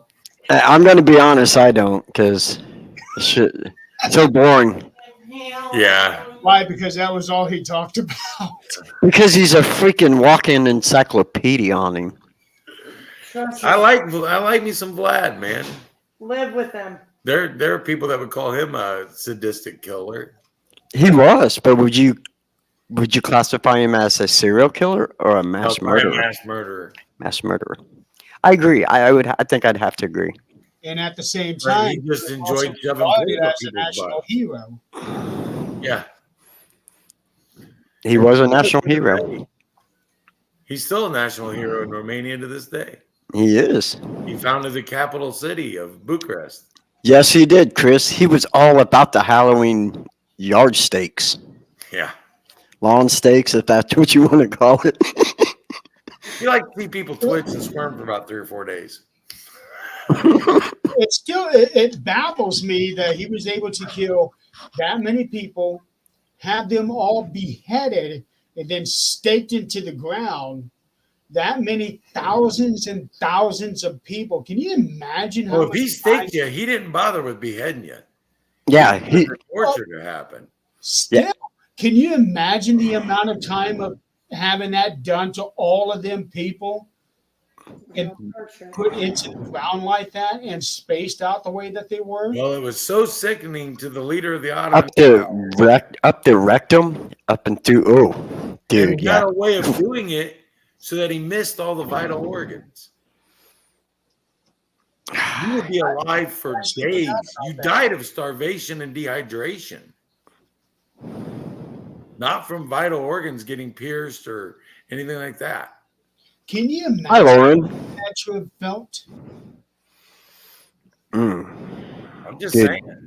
That is just pain unimaginable. Aside, Tim, even the stuff that you and I have gone through in the last couple of years, that's nothing to compare to what those people went Oh, absolutely. No. Yeah, that's crazy. No. And the Nuh-uh. funny thing was, while he was in prison, he would catch rats and impale them in his cell. That's how much he liked it. No. And there's even a Right. controversial movie from the 70s, I think, where one of the scenes was impaling people like that. Well, even in Bram Stoker's Dracula, they Yeah. allude to it. He stabs a guy with a spear and puts him up in the air and Yep. on the ground. I have actually never seen that version. Oh, you should. No, the only Dracula movies that I've seen were the original Dracula. Oh, Jesus. Bela Lugosi. I'm going to suck your blood. Freaking Chantel. What Chantel put. Sounds like that would be rectum. Oh, Well, he jeez. wrecked him. He He wrecked him. wrecked- Chantel. I was going WRECKED. Wrecked. Right. That is too funny, man. Too funny.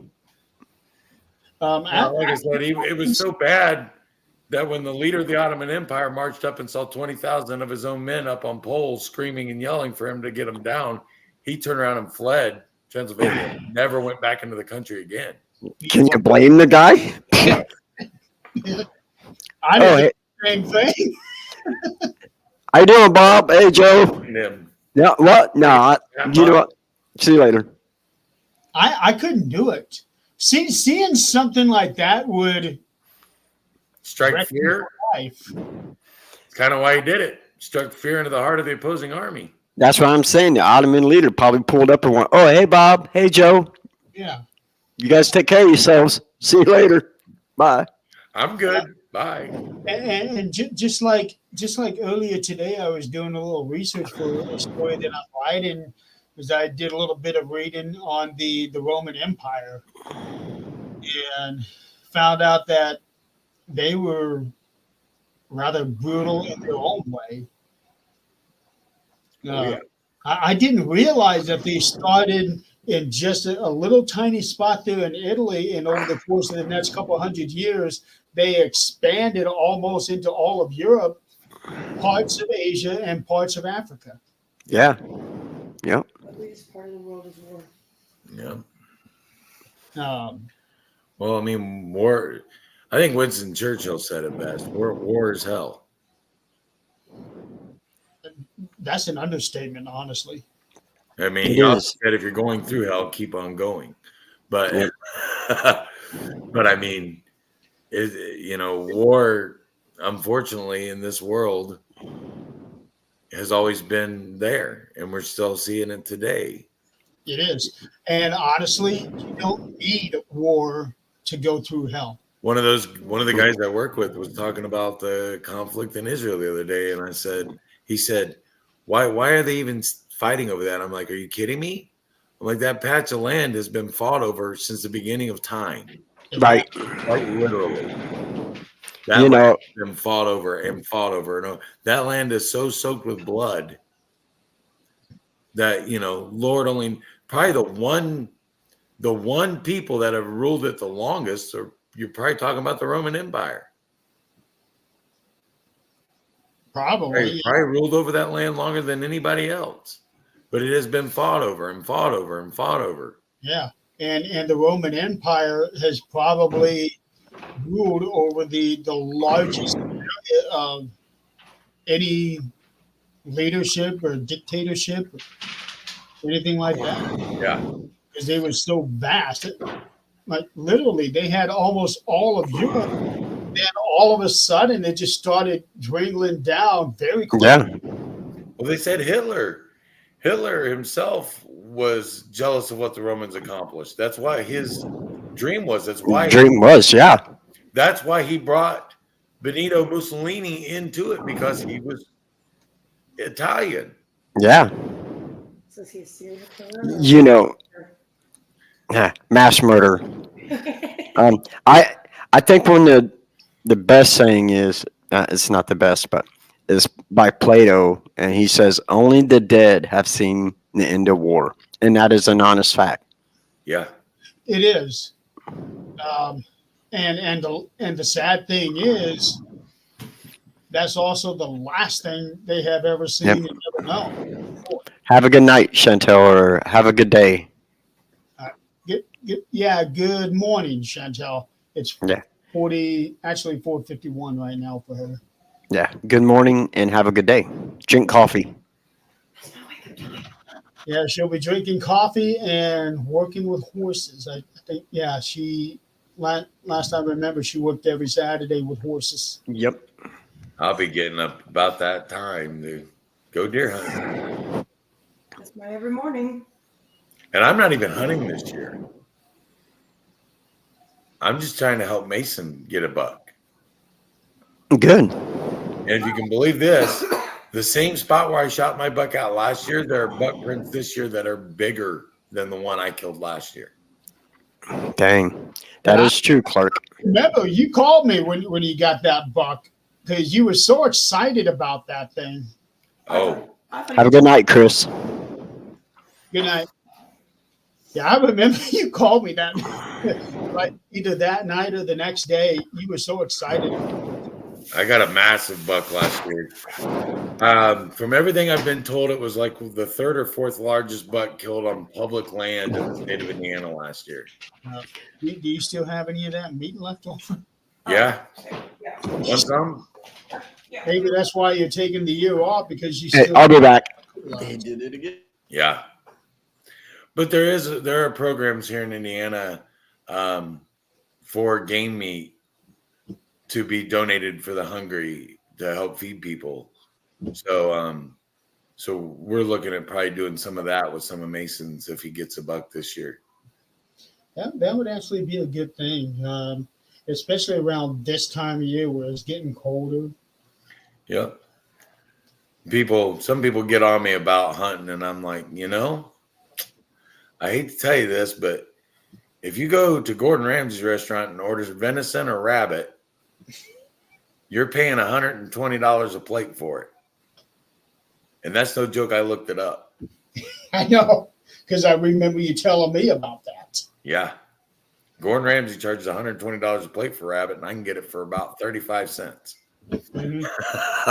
Yeah, and that's the whole thing with me. That's why honestly I have kept my mouth shut, because I am not a fan or a supporter of hunting, but at the same time, I enjoy a good bird. I enjoy chicken. So if I Hey, Scott, pull your mic out a little bit. There you go.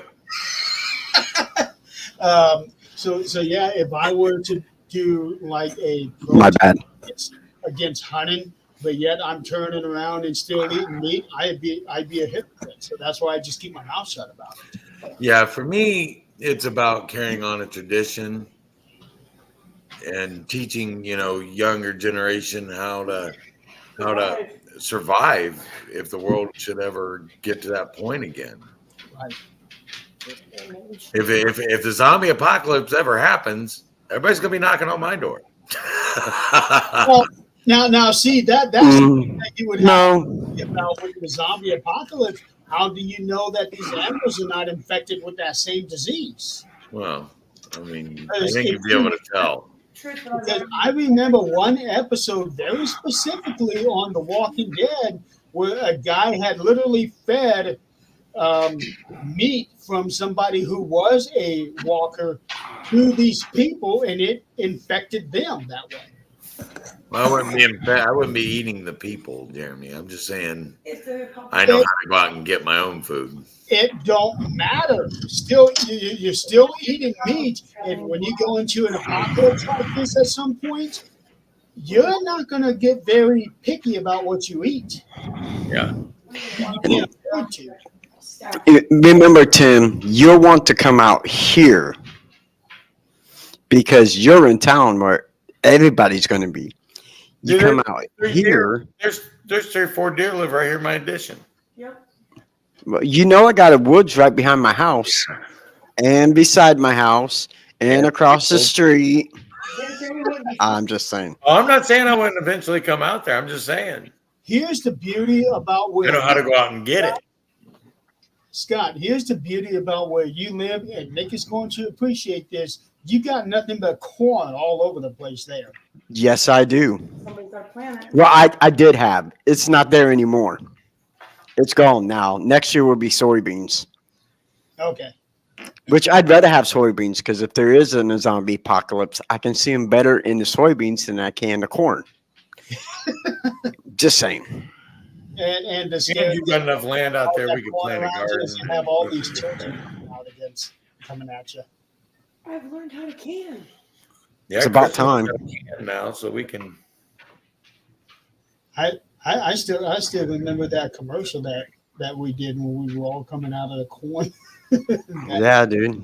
Yeah, Chris you made- you guys were waiting on me to get there because I was because I was getting off work that weekend, and you had to wait on me to get there so we can shoot our commercial. Yeah, but we were still able to,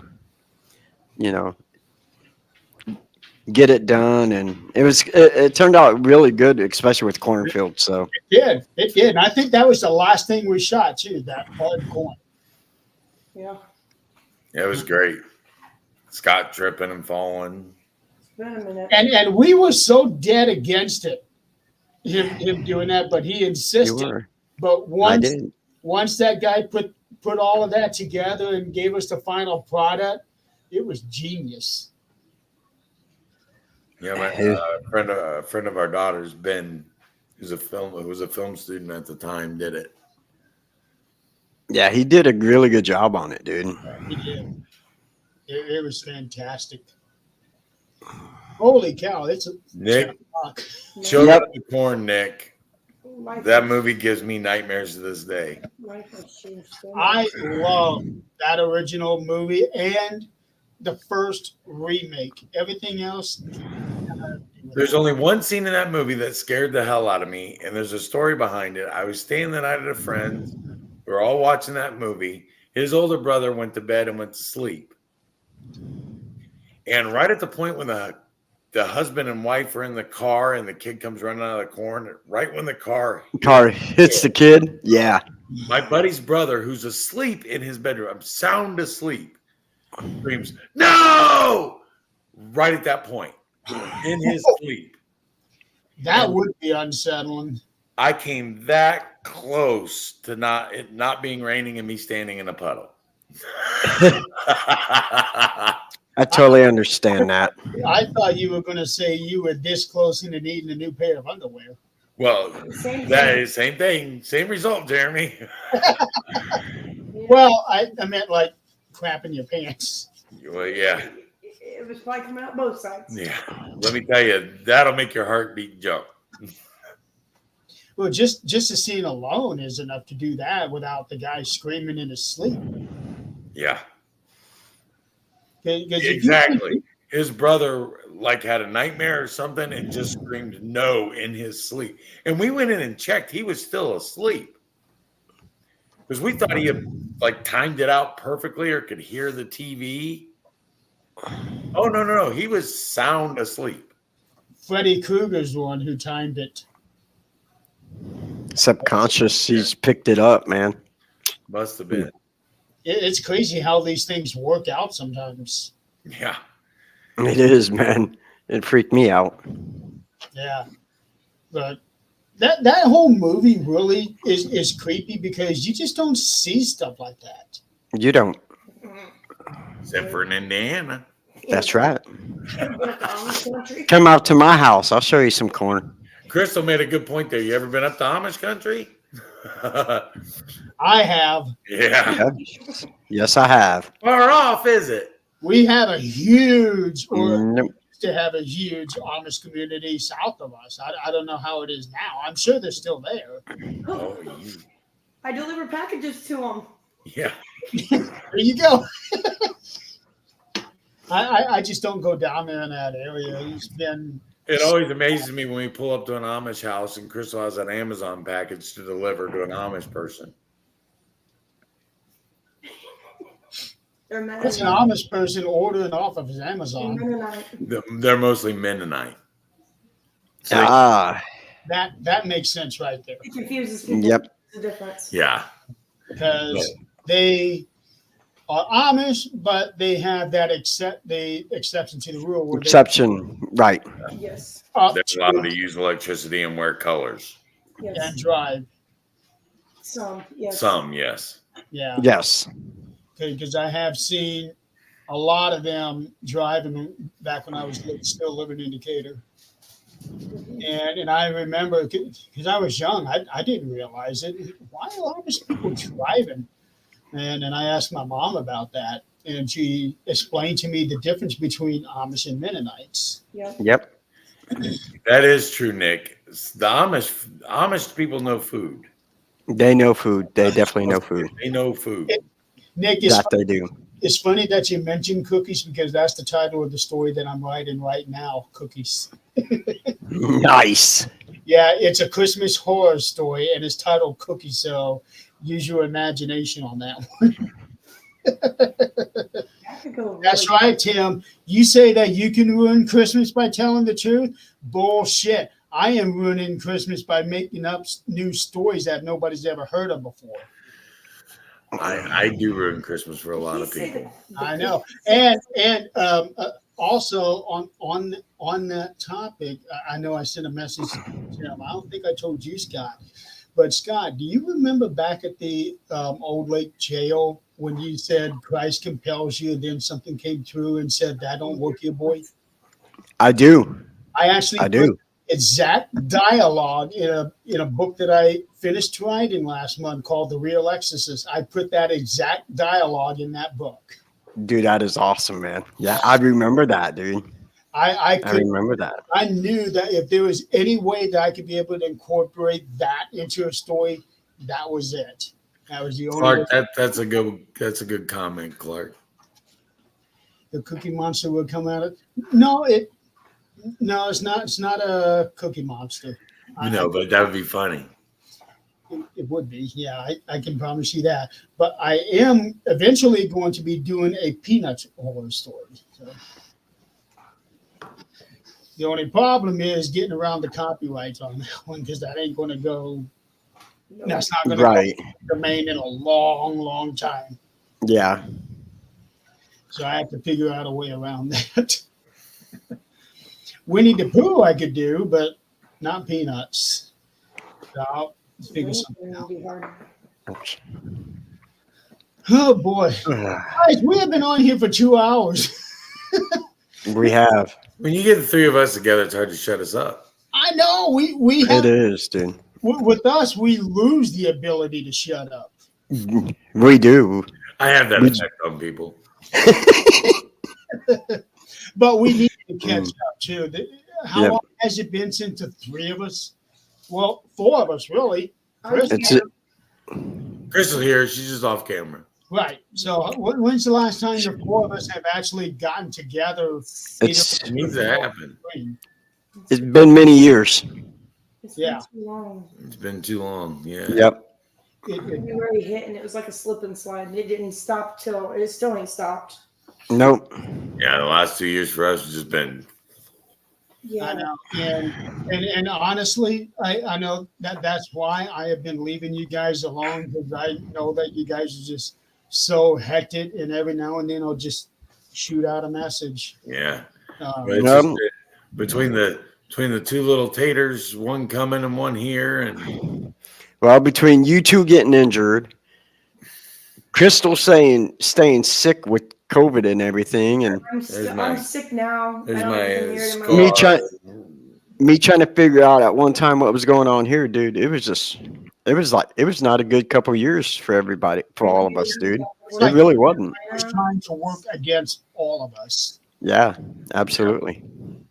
between grandkids and back and forth to North Carolina so many times. Yep. And Yeah, trying to take care of my mom and I still tell people this, but eventually I want to get all four of us back together on this show. We need to. we need to. Because doing this show by myself, I'm okay with it. I feel somewhat comfortable doing solo, but and I had Nick on for a while, and Mhm. that was awesome too. Having Nick on here, Oh and yeah. nothing against Nick, but I missed this combination. I Yeah, we tore a lot of stuff up, man. You know, we had some good guests and whatnot. I still talk to some of our guests on a regular basis. I talk to Russell all the time. I'm always commenting on his pictures Right. from England and stuff, and I talk to him quite a bit. He still owes me You a can make it over here so I can give you a tour. an autographed book.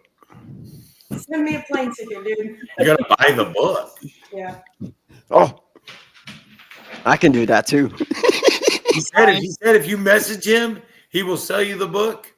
I did, but he never got back with me. Oh well, message him busy. again. He's been real busy, but message him Okay, again. I can do Little that. Baby, he got another kid. He's got a little kid. I know. But yeah, he cracks me up, man. He's like, yeah, you guys got to get over here and let me give you a tour. That was probably I remember he posted something about Halloween. I think it was when October first came around. He said it's finally Halloween season.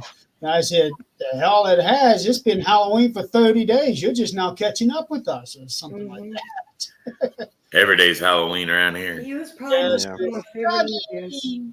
There's your big boy. Girl. Stupid. Girl. My Is bad. it Pandora? Yeah. Yeah, it's Pandora. But yeah, I do want to get the four of us back on here, but I also want to make sure that when we do, we are ready. Absolutely, brother. You still have Casper too. I do. Who you think have been chasing up and down this damn house, getting bones? You got the turkey leg. And That's- I don't know if you guys had noticed what I have been doing with this show, but I've kind of, in a roundabout way, turned it into a non-paranormal show. Is bringing people on here and talking about their interests. Like last week, I had Jacqueline Dixon, and we spent the whole show talking about her work in theater. Yeah, that's awesome. I mean, variety is a great thing. Yeah, because I'm wanting. Yes, I know. Get to know the person behind the paranormal that they present to us. Okay, we know the paranormal, but who are you? Yep, That's what I've been trying to do. absolutely. I'm a egghead. You're an Yeah, we know. Potatoes. You're Yeah, I'm a potato. tater. That's what I am. When Tater. you pointed out you got a scar on your head, Tim. Yeah, that's from where I fell, and that's from where I fell, and that's from where I fell. And Okay, I still can't feel anything from here to here and up through in the ear. that's how it is for me. I can feel pressure, but no feeling. And when I touch here, I can feel it here. Yeah, when I shattered my cheekbone, I broke that. It hit the facial nerve. It severed the nerve. Mhm. Collapsed my sinus. So Yeah, I know what you went through. and in some well, yours is way worse than mine. well, the thing is, in some aspects, yours was worse than mine. I don't know.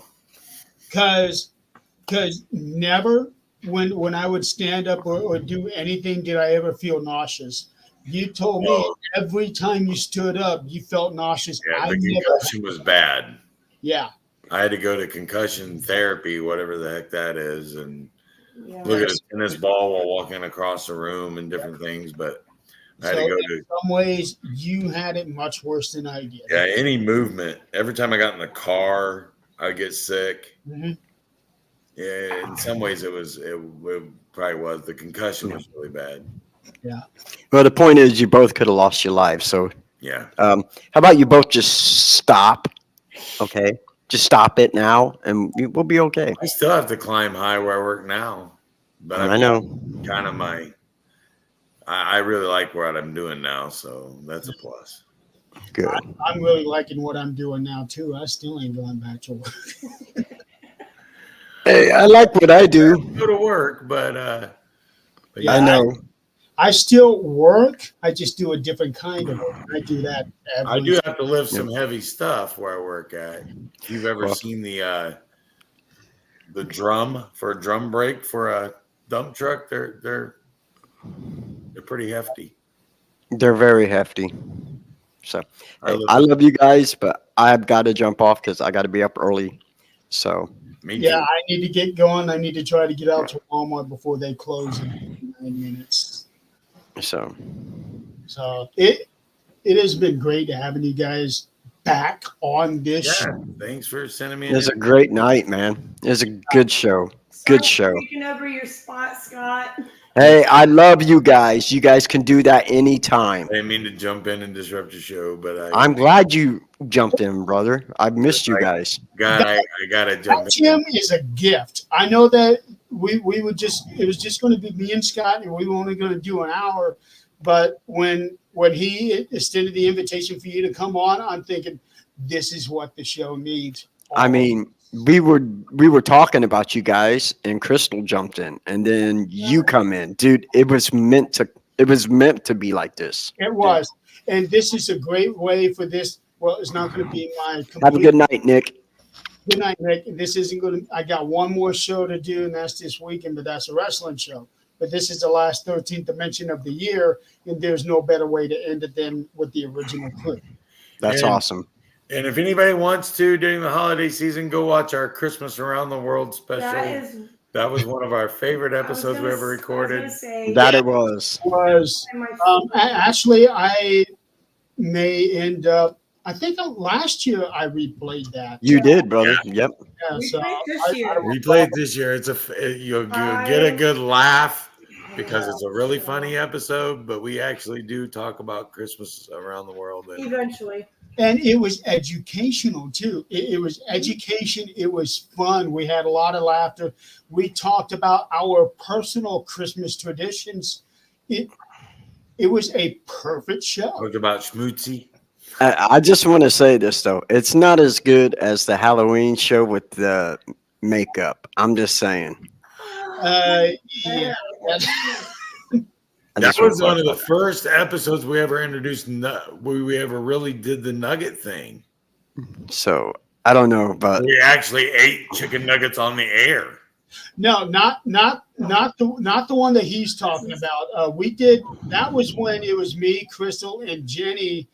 The show before Halloween, but when we taped the Halloween special, that was not that one. It was one of the first times we ever got the big Wendy's bucket, though. We did have the one. Yes, and that was when yes, when we did that camera trick with Crystal and me and Jet. Because remember, I used the Freddy Krueger glove and stabbed a nugget and held it. yeah, yeah, I don't remember that. yeah, Freddy Krueger glove. yep.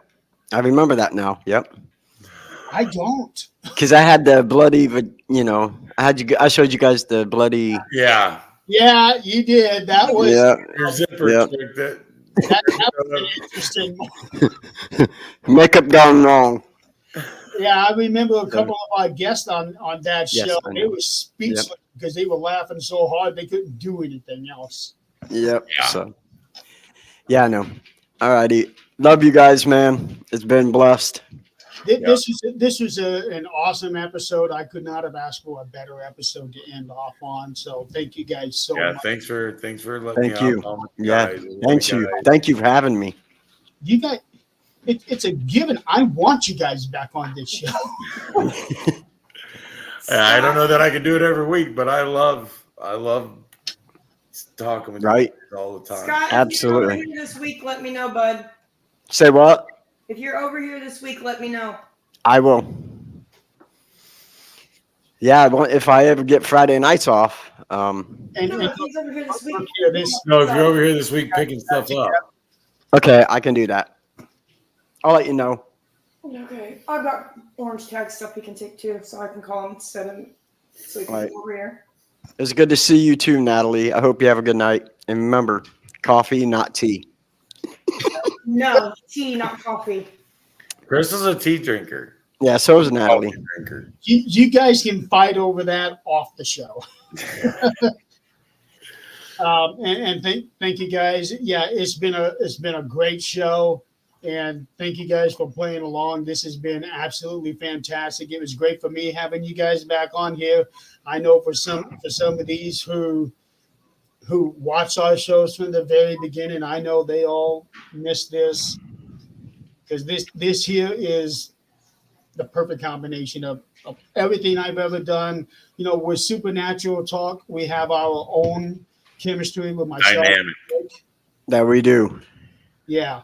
But this is just something special. And every now and then I still get comments saying that we change so much of how podcasts are done, at least as far as the paranormal goes, because of what we did and the kind of chemistry that we had on the show. That's awesome, man. That's where it should be.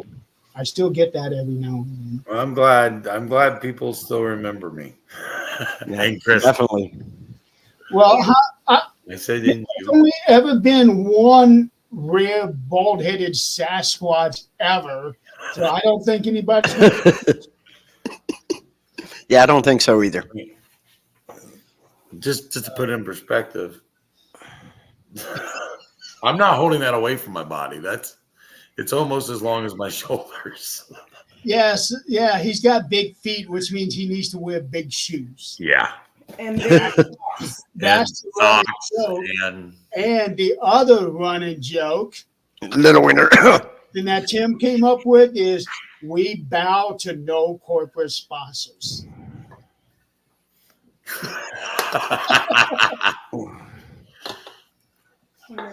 Although it would be nice if we would get sponsored by Wendy's and Slim Jim, but that's another different story there. Yeah, Tim.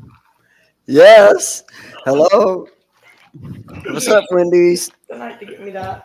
So, and yes, Chris, I am doing a show on Sunday for Marks on Wrestling. That'll be my absolute last show of the year, but this is the last 13th Dimension of the year. And I could not have had a better episode than with these two years. So, He's going to cover Jimmy Snookum, Superfly. yeah. Top of the elbow off the top rope, baby. And we also were able to get a SmackDown from Scott to Tim about Navy and Army. so if you guys missed that, he did that towards the beginning of the show. Always. Yeah, that's always going to be a thing. I work with a Marine, and him and I always go back and forth, too. I'm sure you do. I'm sure you do. Tim, Scott, thank you guys so much for being on this Thank show. you, brother. I appreciate it. It's Hey, been I'm glad I could jump in. Like I said, I'm sorry if I disrupted things, but I couldn't miss the opportunity to two of my favorite people on the planet. So, I'm glad for the disruption. Absolutely. How's that? I'm glad for that disruption. Yeah, I'm too, brother. I really am. So thank you. Thank you both so much.